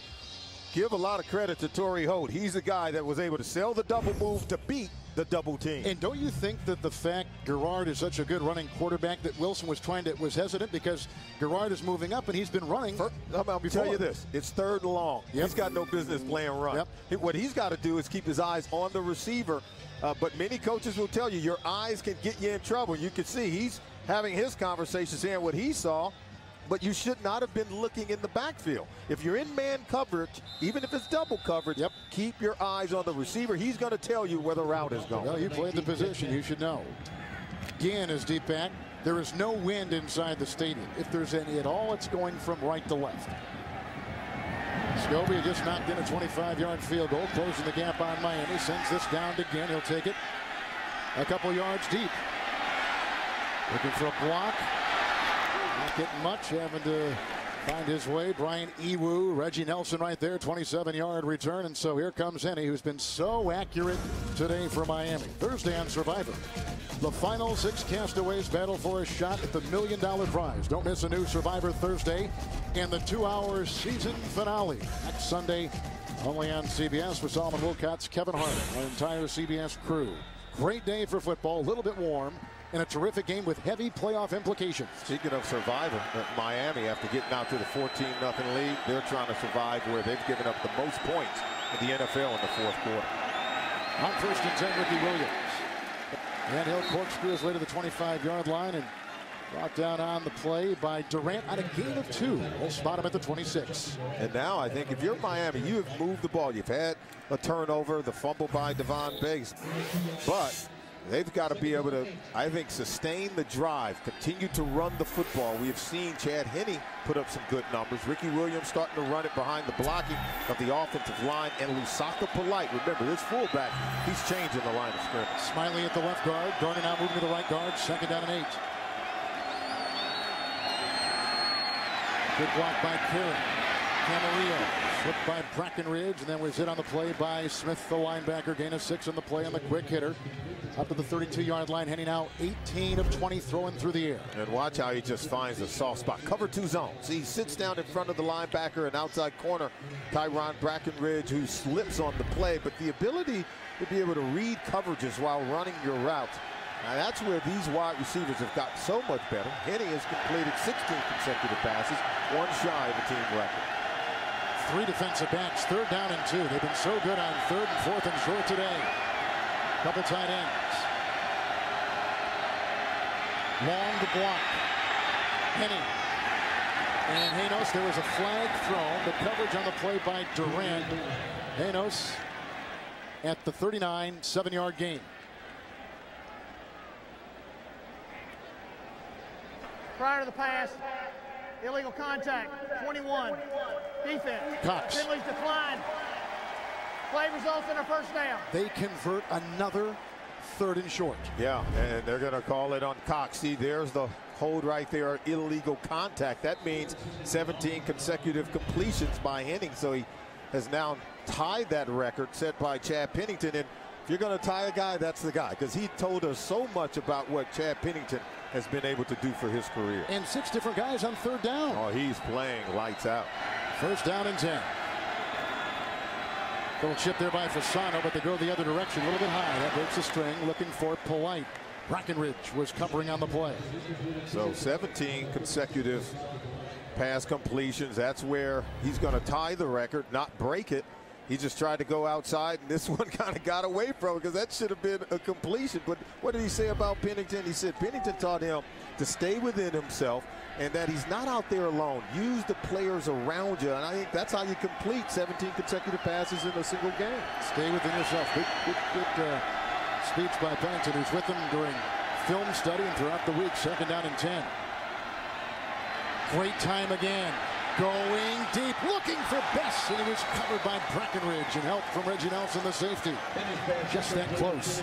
His maturity, the maturity of Henne, has allowed the offense to evolve like this at Miami. Oh, absolutely. They can put more on his shoulders. He did have Bess. Bess just couldn't quite close on that one. Even though he gets past Alexander, he gets past Breckenridge. Look at that. Maybe if you can extend and leave your feet, maybe you can make that catch, but you got to be able to expect Henne to put the ball right on it where he can catch it and run. How about an offense that's known for the Wildcat playing this conventional offense and shotgun and a lot of throwing? No Wildcat because there's no Ronnie Brown and because your young quarterback can now play. They got the nickel. Middleton, a rookie, is the 5th defensive back.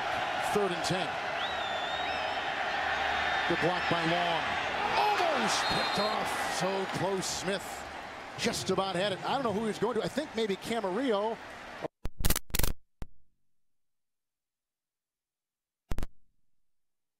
Right here. See right there? Oh, good call. You're right. That's what disrupted his vision and nearly caused the interception. That little hesitation there is enough to distract the quarterback and throw off the timing of your throw. That was Montavious Stanley who got in his grill. 6 plays and a punt. Maurice Jones-Drew is back to return this. He doesn't do it often, but consequences so big from the 17. He gets the Fields kick, and then he was brought down on the play by Tyrone Culver. 7-yard return. Jason Allen was there too. They were combining. 44-yard punt. Got a sports fan on your gift list? Then shop online at the CBS Sports Store and beat the crowds. Officially licensed NFL team gear is 20% off right now. Click on shop at CBSSports.com and save big. Are you surprised by anything you've seen today? No, I think this game has gone according to plan, particularly when you talk to both teams and they tell you what they want to do. They want to run it, and they believe in their quarterback, particularly Miami, and Chad Henne. They've allowed him to throw the ball significant period of times, 24 pass attempts by him in the game, and he's completed a large percentage of them. And then Jack Del Rio says, hey, we want to go at the running game. They've been able to do it, but they have taken some shots at the young corners. Erling, along with Moses, the 2 defensive ends here. 1st and 10. This is Maurice Jones-Drew. Greg Jones with a block. McDaniel makes the stop. Gain of 5 up to the 29-yard line. Then they threw it. They would run the ball significant period of time during the game. They get here in the 3rd quarter, and what did they do on 3rd and long? They set up the double move to Torrey Holt. You got to believe they'll continue to take some shots at the young corners, but they want to get their tight ends going because they believe that's the best matchup they have in terms of consistently completing passes. Solai has come in on the defensive line. 4 in the secondary, 2nd down and 5. Maurice Jones-Drew with the block on Taylor. Gerard looking for the wide receiver Nate Hughes off the practice squad. He caught a big-time touchdown pass last week. It's 3rd and 5. Coverage on the play by Vontae Davis. Yeah, we talk about the movement of Gerard. See how he gets outside of contain and then the pass on the back end. You got to put air under this one where Hughes can get to it. But they were able to close on it. Vontae Davis, look at him. We told you he can play. And he was able to cut in underneath to prevent that pass from being complete. This is not a flashy Jacksonville offense. No, they're not flashy, but they're good enough to beat you. They're good enough to put up numbers. They've only scored 30 or more points twice so far this season. Into the nickel, Gerard will face 3rd down and 5. Oh, here they come, knocked around. Was it Taylor that got it? Maybe it was Merlin. We'll have to see. They were both right there. Cameron Wake was coming in there too. Merling was in his face. Boy, they were all out right on the quarterback, number 9, Gerard. Yeah, give a lot of credit to the defense for the Miami Dolphins after giving up the last drive and giving up a big play. Merling. Yep, it was Merling. Yeah, able to make some plays and slam the door shut on the Jacksonville offense. Now they have to punt it back to Miami. 7 possessions. This is the 5th 3 and out for the Jacksonville Jaguars. Cameron Wake is an interesting guy. They love what he can do, but he's having trouble in pass coverage and stopping the run. Bad punt here by Podlish. Bess will wave it off, and it takes a Miami bounce. Fortunate for the Dolphins, it'll be near midfield. Horrible punt by Adam Podlish, who averaged on 3 punts 49 yards a punt. last week. 24-yard punt right there. Well, tomorrow on CBS, ringing the holidays with TV's #1 comedy. Charlie Sheen, John Cryer star in an all-new 2.5 Men Christmas episode. That's tomorrow only on CBS. Well, here comes Miami, and look at the great beginning field position they've got. Excellent field position. I'd like to think that they could do something with it, but this is where, if you're Jacksonville defensively, you've got to be able to pitch your own 3 and out and get the ball back for your offense. Donald Thomas back in at the right guard. Miami's best start, 1st and 10 right here. Ricky Williams looking for some blocks. And Hartline tried to give him one, couldn't really find it. Out there, Russell Allen limits him to a gain of 1 to the 48-yard line. Last time they got outside of Allen, this time he makes the tackle on Ricky Williams. Remember that time when Ricky Williams got outside and hurdled Nelson? This time he gets outside. He knows he's got to make the play. Contains the ball, 50, comes up and make the tackle on Ricky Williams. He said, you fooled me once, but not the second time. 4 defensive backs on this 2nd down and 9. Bass hasn't caught a pass in this second half as of yet. Hilliard goes in the backfield. Berger the snap. Smiley the block. Right on the button. That was caught by Camarillo. 35-yard line. Hit by Reggie Nelson. 17-yard pickup. They're getting big chunks of offense today. And it's all in breaking routes against the cover 2 zone. And see, between the linebackers and the safeties, that's where the catches are being made. So they have to do a better job of squeezing to that outside route. That's what the linebackers have to do. Get into that throwing lane and you'll come up with an interception. Garner has come in now at the left guard. It's 1st down and 10.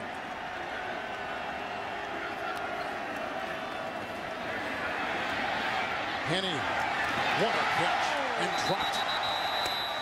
That was the tight end, the former Dallas Cowboy, the Golden Domer. Fasano could not hold on. All kinds of guys around. Nelson was there, Breckenridge was there, Alexander was there, the former Detroit starter. 2nd and 10. Hard to hold on to it when you get hit like this. The ball is right on his fingertips, and Alexander comes in and creates a collision, and that's when the ball comes out. Fasano really went up for that when you had 3 defenders converging on Fasano, and Alexander was able to pry the ball loose. Left tackle is Long. Right guard is Smiley. Center is Berger. Donald Thomas the right guard. And now they've got Garner playing the right tackle for carry. 2nd down and 10. Nice block by that right side. Flag is down. He fumbles again for the 3rd time today. Ricky Williams coughs it up. Alexander jumps on the ball. A flag is down. And let us see 3 Ricky Williams fumbles on the afternoon. Looks like it's against Miami, and it is. Holding, number 75, offense. The penalty's the flag. 1st down, Jacksonville. He's fumbled 3 times. He's lost it once today for Coach Sperano. But it's going to be their 2nd turnover of the day. Watch the hit, Tyrone Breckenridge. Yep. Able to get a helmet in there. That's what knocks the ball loose. And they're able to come up with their 2nd recovery of the day. So they've now been able to produce 2 turnovers. We say turnovers are the great equalizer in a game that Miami seems to be dominating. Look at that. He's fumbled 3 times and lost 1. Devon Best fumbled once earlier in the game. So when you can create the turnovers, turns the game in your favor. 2 of those turnovers in Jacksonville territory. Killers. 1st and 10, Maurice Jones-Drew. Merlin jumps on him on one side. It's a gain of 6 on the play. And Jeremiah Bell. Boy, do we have a 4th quarter in store for you. Heavy playoff implications in Jacksonville. The Dolphins, the Jaguars at the end of 3. The Dolphins by 4.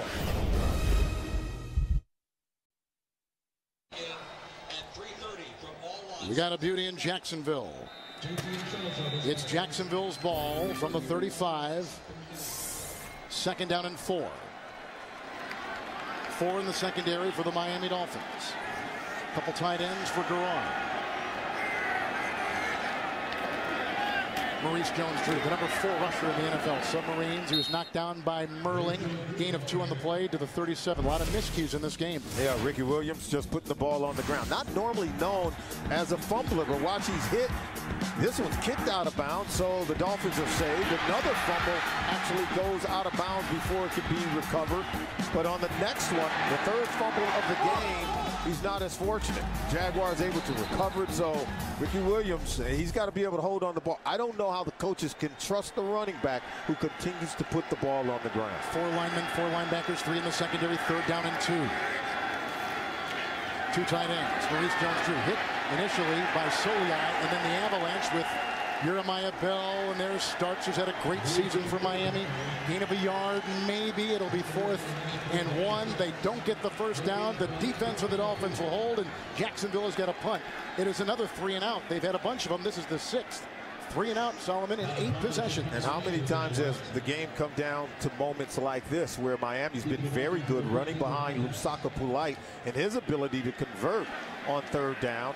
Well, Jacksonville has not been able to do it. That's why you see significantly more snaps on offense, 59 total offense plays by the Dolphins. Todd Lynch had a 24-yarder the last time. He sails this down to Bess, who waves his arm, and fair caught at the 20-yard line. That's where they'll begin. 43-yard punt. Here comes the accurate Chad Henne. He's had a good day. His team leads by 4. Miami's had the ball, Solomon, for 29 minutes. Jacksonville for only 17.5 today. Yeah, but guess what? Now that we're in the 4th quarter, this is the quarter that's usually plagued the Miami Dolphins. Something that Coach Sparano's worked feverishly on is to eliminate the point production for the opposing team in the 4th quarter. Donald Thomas at the right guard, Gardner at the right tackle. 1st down and 10. Down to the block at that right tackle. Here comes the rush up the middle. Knocked down on the play. That's the rookie out of Temple, Terrence Knighton, with his first career sack. He throws him for a 5-yard loss back to the 15. And they've got to be able to play better. We talked about most points allowed of any team in the National Football League in the 4th quarter, where they're giving up 134 points, and that's after giving up no points last week in their narrow win over the Patriots in the 4th quarter. So they were able to keep the Patriots out of the end zone and off the scoreboard in the 4th quarter, and still, even after that game, still giving up the most points in that quarter. Ingram is still out with the ankle, one of the linebackers for Jacksonville. So Russell Allen taking his place. 2nd down and 15. Ricky. Look at him weave and knocked down by Brackenridge and hit by Alexander, and all that gets him out to the 27-yard line, weaving for 12 yards. Ricky Williams. And you see the high level of trust going back to Ricky Williams, trusting him with the football. Watch, he start here, but then he goes out the back door. And being able to cut back, having excellent vision, that's the kind of vision that made him a Heisman Trophy winner coming out of the University of Texas. He's close to 100 yards. He's got 24 carries and 92 yards today for the Miami Dolphins. He's out now. Saka Polite, Hilliard on the backfield. 3rd down and 3. The nickel. Hilliard hit by Russell Allen. He spent some time in the practice squad last season for Miami. He's out of Montana. Lex Hilliard doesn't gain much on the play, maybe about a yard. First 3 and out for the Dolphins. This is the one that they're not even close to getting this one. John Henderson out of the middle of that defense. They've been giving it up. And how about Terrence Knight at the bottom of that pile? Montavious Stanley. So the interior portion of the Jacksonville Jaguars defense, they stand up. First 3 and out. And here is the punt now coming. On 4th down and a couple to Maurice Jones-Drew. Sent by Brandon Fields. And back to the 14-yard line comes Jones-Drew. Right into the long snapper, Denny.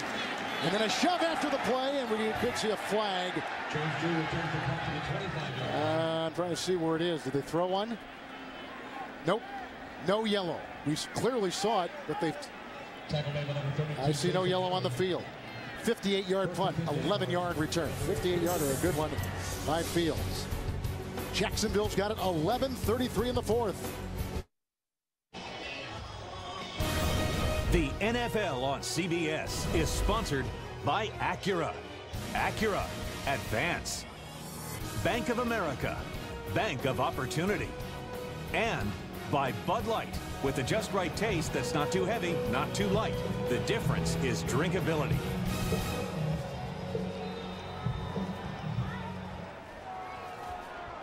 First 3 and out by the Miami Dolphins. Look at the Jacksonville offense today. Yeah, 6 3 and outs on 8 total possessions. So they've got to do better. Got to be able to move the ball, particularly on this all-important drive. From the 26, first down and 10. Monroe with a good block and buying time for Garrard. Incomplete. Jabril Wilson right in front of Mike Sims Walker, the leading receiver, has been very quiet today. Only 1 catch. We want to thank the MetLife Blimp for providing great scenics today of Jacksonville and all the drama below. Look for the MetLife Blimps, Snoopy 1 and Snoopy 2 when they pass through a town near you. Remember now, Jacksonville, as Solomon had 4, make it 3 fourth-quarter comebacks this season. Well, guess what? Their playoff hopes are on the line in this game. And right now, there would be no better time to start here in the fourth quarter to drive down the field and put points on the board. In the backfield, Jennings, second down and 10. Garrard has missed 5 in a row. Oh, here comes the blitz, and down he goes. Reggie Torbor flying through with his first sack of the season. It's all about pressure. And David Garrard coming in had been sacked 10 times in their last 2 games. Watch Torbor coming off the right side of your screen, unblocked. So Garrard's left unprotected. Torbor taking advantage of it, disguised his intent to blitz very well. They weren't able to account for him, so that's why they weren't able to block him. Loss of 8, second sack today by Miami's defense. Back to the 18-yard line. Now that makes it 3rd and 18. They need the 36. 6 in the secondary for the Miami Dolphins.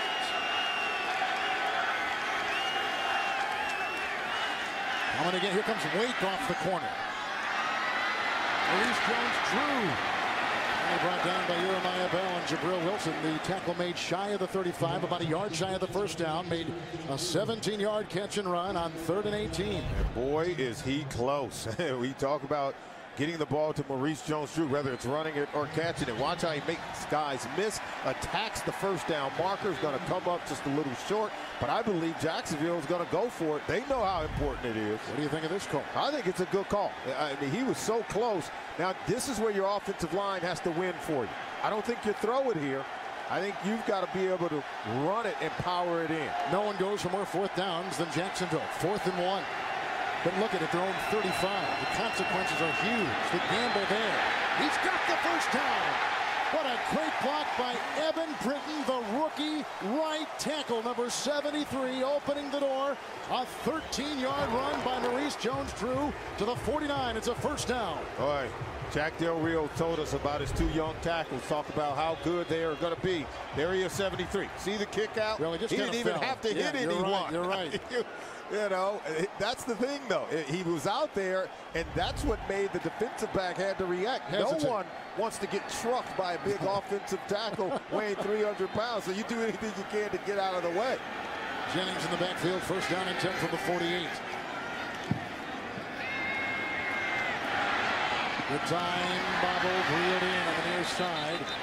Taylor hits the running back, Rashad Jennings. It's a gain of 2, and he'll be right at the 50-yard line. Jack Del Rio going for it on 4th down. He knows how important it is. We talked about the playoffs being on the line. He says, hey, if we win, it's going to be hard not to get in. But if we lose, it's going to be hard to get in without getting some help. And so I love the way that he was able to phrase that and what he said to his football team. They know that they've got to be able to win to maintain control of their own destiny as it pertains to the playoffs. Jennings is that rookie out of Liberty. Yannick Pitt, second down and 8. He's the running back right now from the 50. That was real high. They were looking across the way from Mercedes Lewis, and he was covered. He had the matchup he wanted. He's not going to get a flag. No, he's not getting a flag. You know why? Because everyone's slipping. Everyone's falling down. Mike Sims Walker, he fell down. Now, was there a little hand? Oh, there was hand and there was jersey. Yeah, but see, and then they slipped and fell down. Yep. He grabbed jersey. That's illegal contact, and it should have been called. Vontae Davis was over there covering. That brings up 3rd down and 8. So they need the 42. Extra defensive backs put in there for the Miami Dolphins. They got Smith, Davis, Bell, Jones, Jabril Wilson. All back there for Miami. 3rd and 8. Wilford, the ex-Dolphin, slipping again. Boy, this field has been tough today. Gain of 5. Culver stepped on him. He was the extra defensive back along with Jeremiah Bell. The athletic player has to understand what kind of footing he has in a ball game. And Ernest Wilford clearly tries to make a quick cut. And outside on the sideline, that's where it's slippery. See how he falls down? But guess what? Jeremiah Bell also fell down. If a defender falls down in the open field and you maintain your footing, you're going to create extra yards. So you got to be fast, but not in a hurry. The former Canadian League football player number 91, Cameron Wake, is in on the defensive end. 4th down and 3. Oh, what a great defensive play by Jeremiah Bell on 4th and 3, and on downs it goes to the Dolphins. Terrific play. Garrard's pass knocked astray. Miami takes over. If you're a good safety in this league, you read combination routes. You break on any in-breaking route, you nearly have a pick six.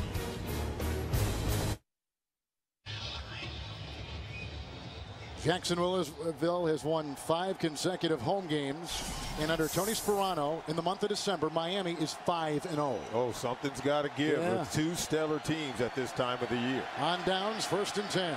Hartline was in motion. Polite with the block. Hanos with the block. Oh, it's intercepted by Cox, the rookie. On his feet, brought down. He fumbles the ball, and let's see who got it at the 49-yard line. Looks like maybe Jacksonville fell on it, as Donald Thomas made the hit. And the ensuing scrum, huge play right here. Looks like the Jaguars have gotten it after the Cox interception, which would be his 3rd pick of the year.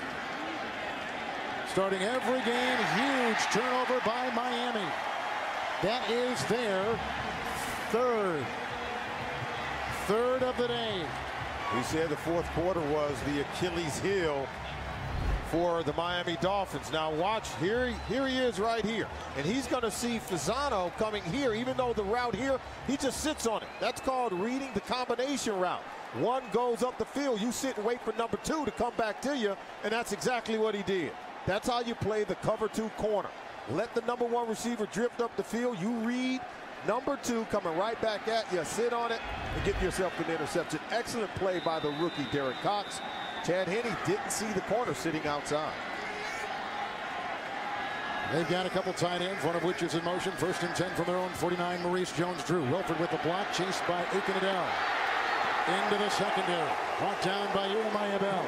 That's a 12-yard burst by Maurice Jones-Drew, the 4th leading runner coming into this weekend in the National Football League to the 39. 1st down. They don't even seal the edge. They don't block them all, but watch, he goes here and then back outside. See, he makes the first unblocked defender miss. He's able to get outside. They didn't even block them all, and he's still able to get to the edge. Aiken Adele had him dead to rights in the backfield and couldn't hem him in. 5 defensive backs, 1st and 10. Maurice Jones-Drew again. Lead blocked by Manawai. Brought down by Channing Crowder. No gain on the play. They stay at the 39-yard line. The ability to make plays in the 4th quarters, that's how you win games. That's how you get to the playoffs. And the Jacksonville Jaguars, after going down 14-0 in this game, can claw their way back here in the 4th quarter. Boy, it's going to be a proud moment for the Jacksonville Jaguars. The rugged fullback Greg Jones is being helped off the field. That's not good. He's usually the lead guy when Maurice Jones-Drew gets it. This guy has been tough as nails after playing at Florida State. 2nd and 10. Let's see if we can pick it up here. Back of the leg. Oh, yeah. Ooh, his own guy fell on his leg. You can see it bend awkwardly. One of those things, when you're blocking, you don't know what's coming up behind you, and you need your legs planted in the ground to have a strong base for blocking and moving defenders out of the way. But when someone falls on the back of your leg, you're very vulnerable and subjected to injury. Montel Owens now becomes the fullback on 2nd down and 10 from the 39. That was almost picked off. Davis, and they were going for Mike Sims Walker. Avante Davis, who did not start today, a coach's decision, was defending on the play, 3rd and 10. Yeah, take a look at this one. This one comes back all the way to the other side, and there you see it. Just got to have a better throw where your receiver can get to it. This should be at the feet, low and inside for Mike Sims Walker, as opposed to high and outside.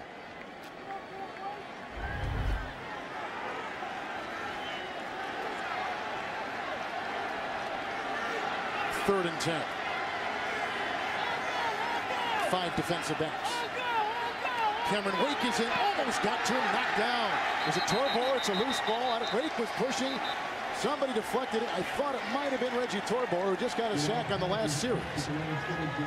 So they really were coming through. They're going to punt the ball. Wake, terrific young player with a lot of promise. He's a good player coming outside against the rookie. Look at bull rush on Evan Britton. Able to get a hand in there and knock the ball out of the hand of David Garrard. Is it Starks? Maybe you got that pass. Hard to say, but this kid certainly pressured the pocket. It was Wake who hit the arm of David Garrard as it was moving forward. All right, here comes the punt now by Adam Podlish. The back is Devon Bess. If they'll catch it, 13-yard line. 35-yard punt. 6:22 to play in the fourth. Rugged game in Jacksonville. Here comes Chad Henne. The NFL on CBS is sponsored by the all-new Accord Cross Tour from Honda. Versatility modernized.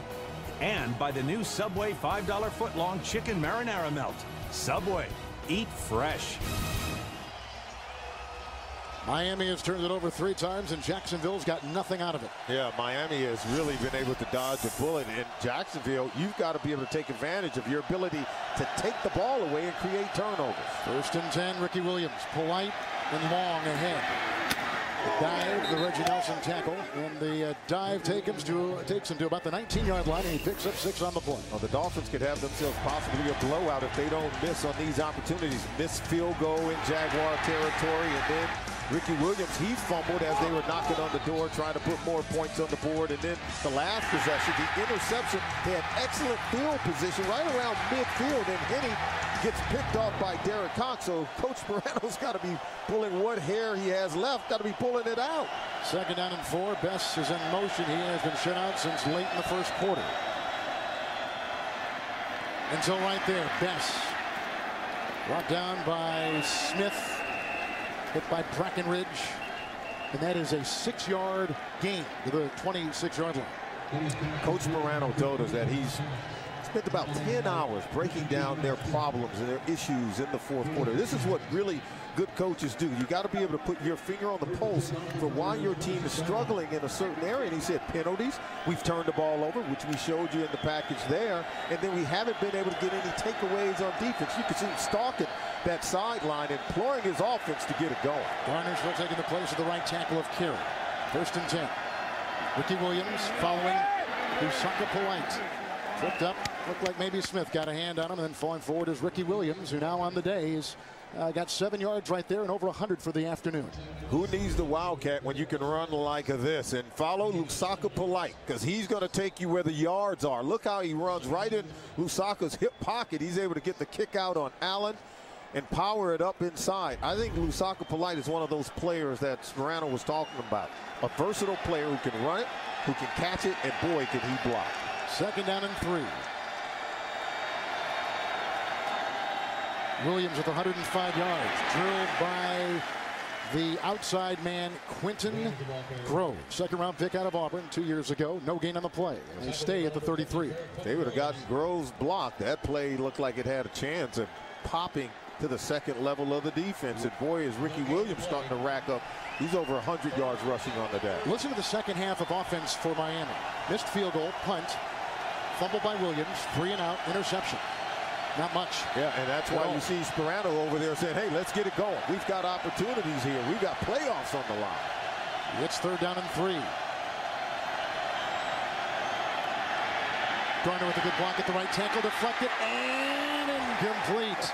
Boy, they were running in there. Fasano thought he might get the ricochet. 3 and out. They got a punt again. Oh, boy. If you're the Jacksonville Jaguars, that's a missed opportunity. We always say tips and overthrows. This ball's going to be batted up in the air. Look at that. The big paw of their defensive lineman, number 96, Terrence Knighton, tipped the ball up. That ball should have been intercepted on the back end. Tips and overthrows got to come down in the hands of the defense. Let me correct something I just said. I said 3 and out. It was a 5 and out.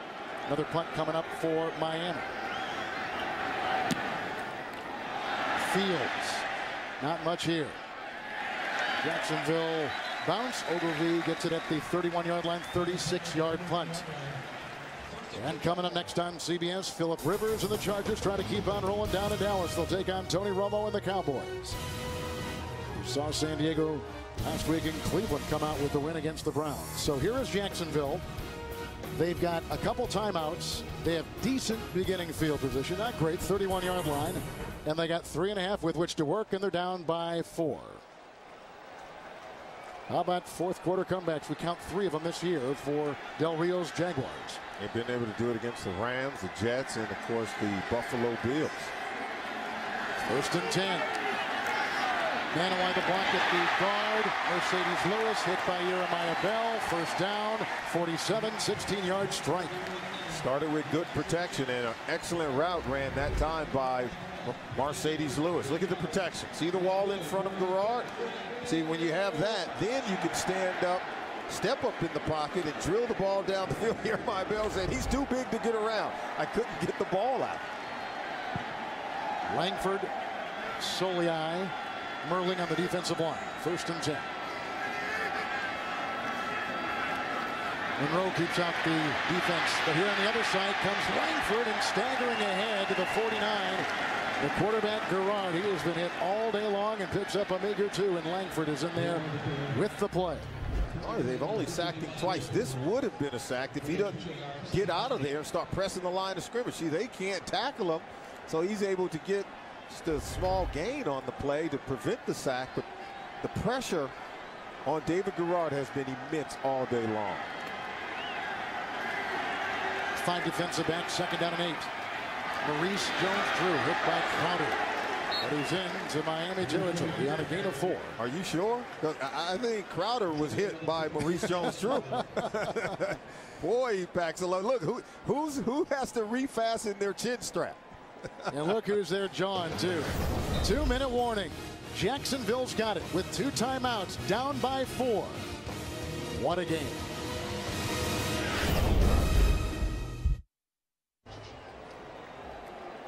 Theme for both coaches coming into today, playing playoff football in December. Oh, absolutely, and both coaches like where their teams are right now. They've been very resilient.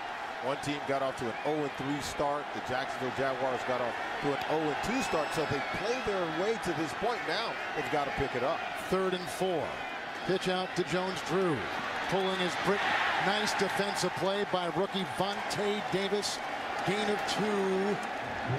And they're going to put him at the 46.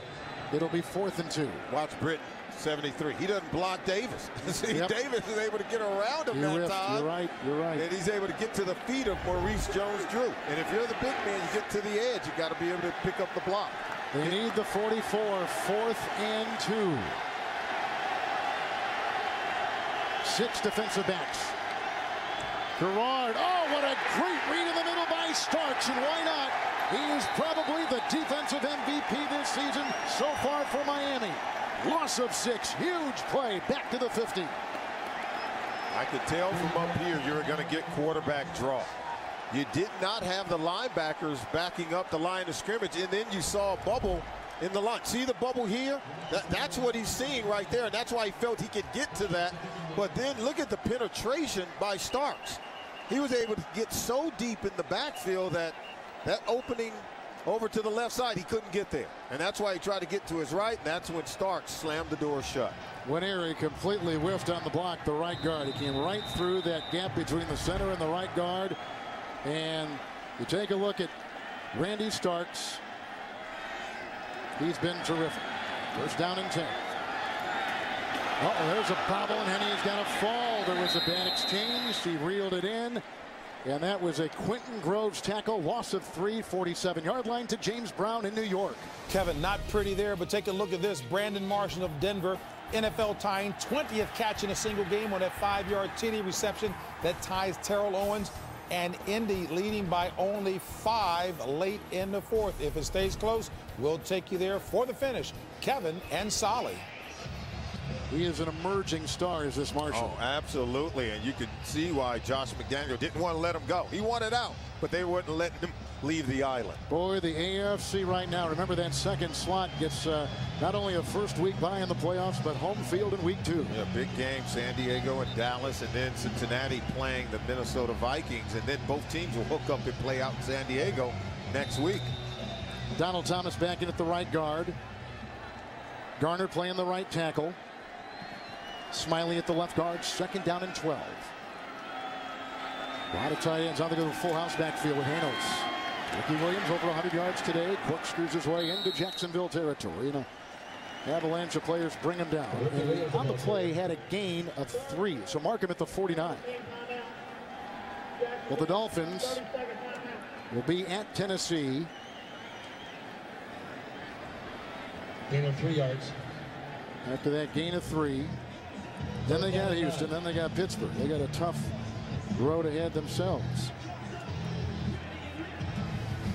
Yeah, their final 3 games. We talked about it, going on the road at the Tennessee Titans and then the Houston Texans. That's a really tough matchup because that offense can score points. And then they host the Pittsburgh Steelers. And while you think the Steelers are reeling, might they find some footing by that point in the season? So much changes so quickly in the National Football League.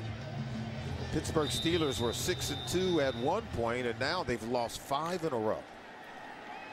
Jacksonville is out of timeouts. Big day for Starks. Henny has been terrific today, throwing the ball 21 of 29, 220 yards. Rolling here, chased by Russell, slides into the 46-yard line. Well, Jack, that's a gain of 4 right there to the 46. Now, Miami has turned it over 3 times. Jacksonville has not been able to convert. And that has been one of the major stories today for the Jaguars. Unable to cash in on turnovers by Sperano's Dolphins. And then how about this? After getting the stop on 4th down by the Miami Dolphins defense, they had excellent field position. And I know Coach Sperano would have loved to see his offense turn that field position into more points to get a more comfortable lead. Just a side note on that last play, huge for Henny to stay in bounds, not go out of bounds, not stop the clock. So he stays in bounds. And now we got Miami taking a timeout. 25 seconds to play in regulation. The hardest schedule of these 2 teams remaining goes to Jacksonville because they've got Indianapolis coming here on Thursday. Then New England in Foxborough.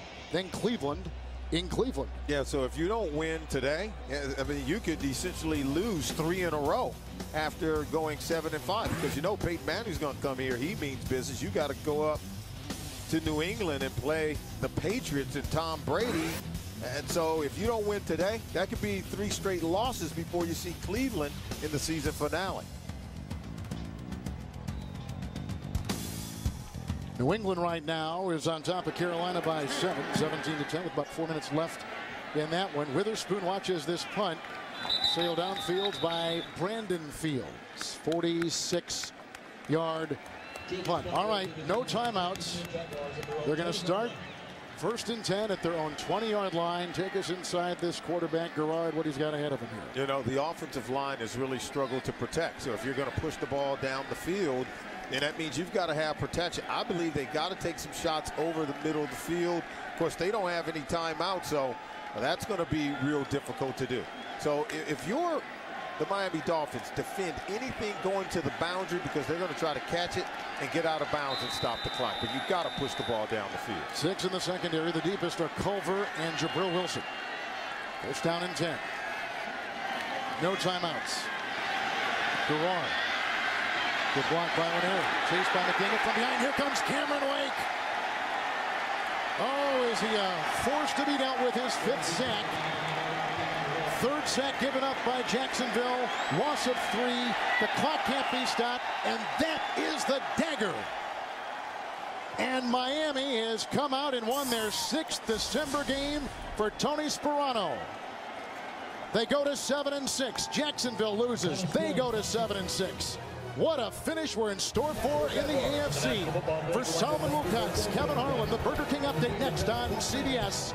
A beauty in Jacksonville with Miami winning over the Jaguars.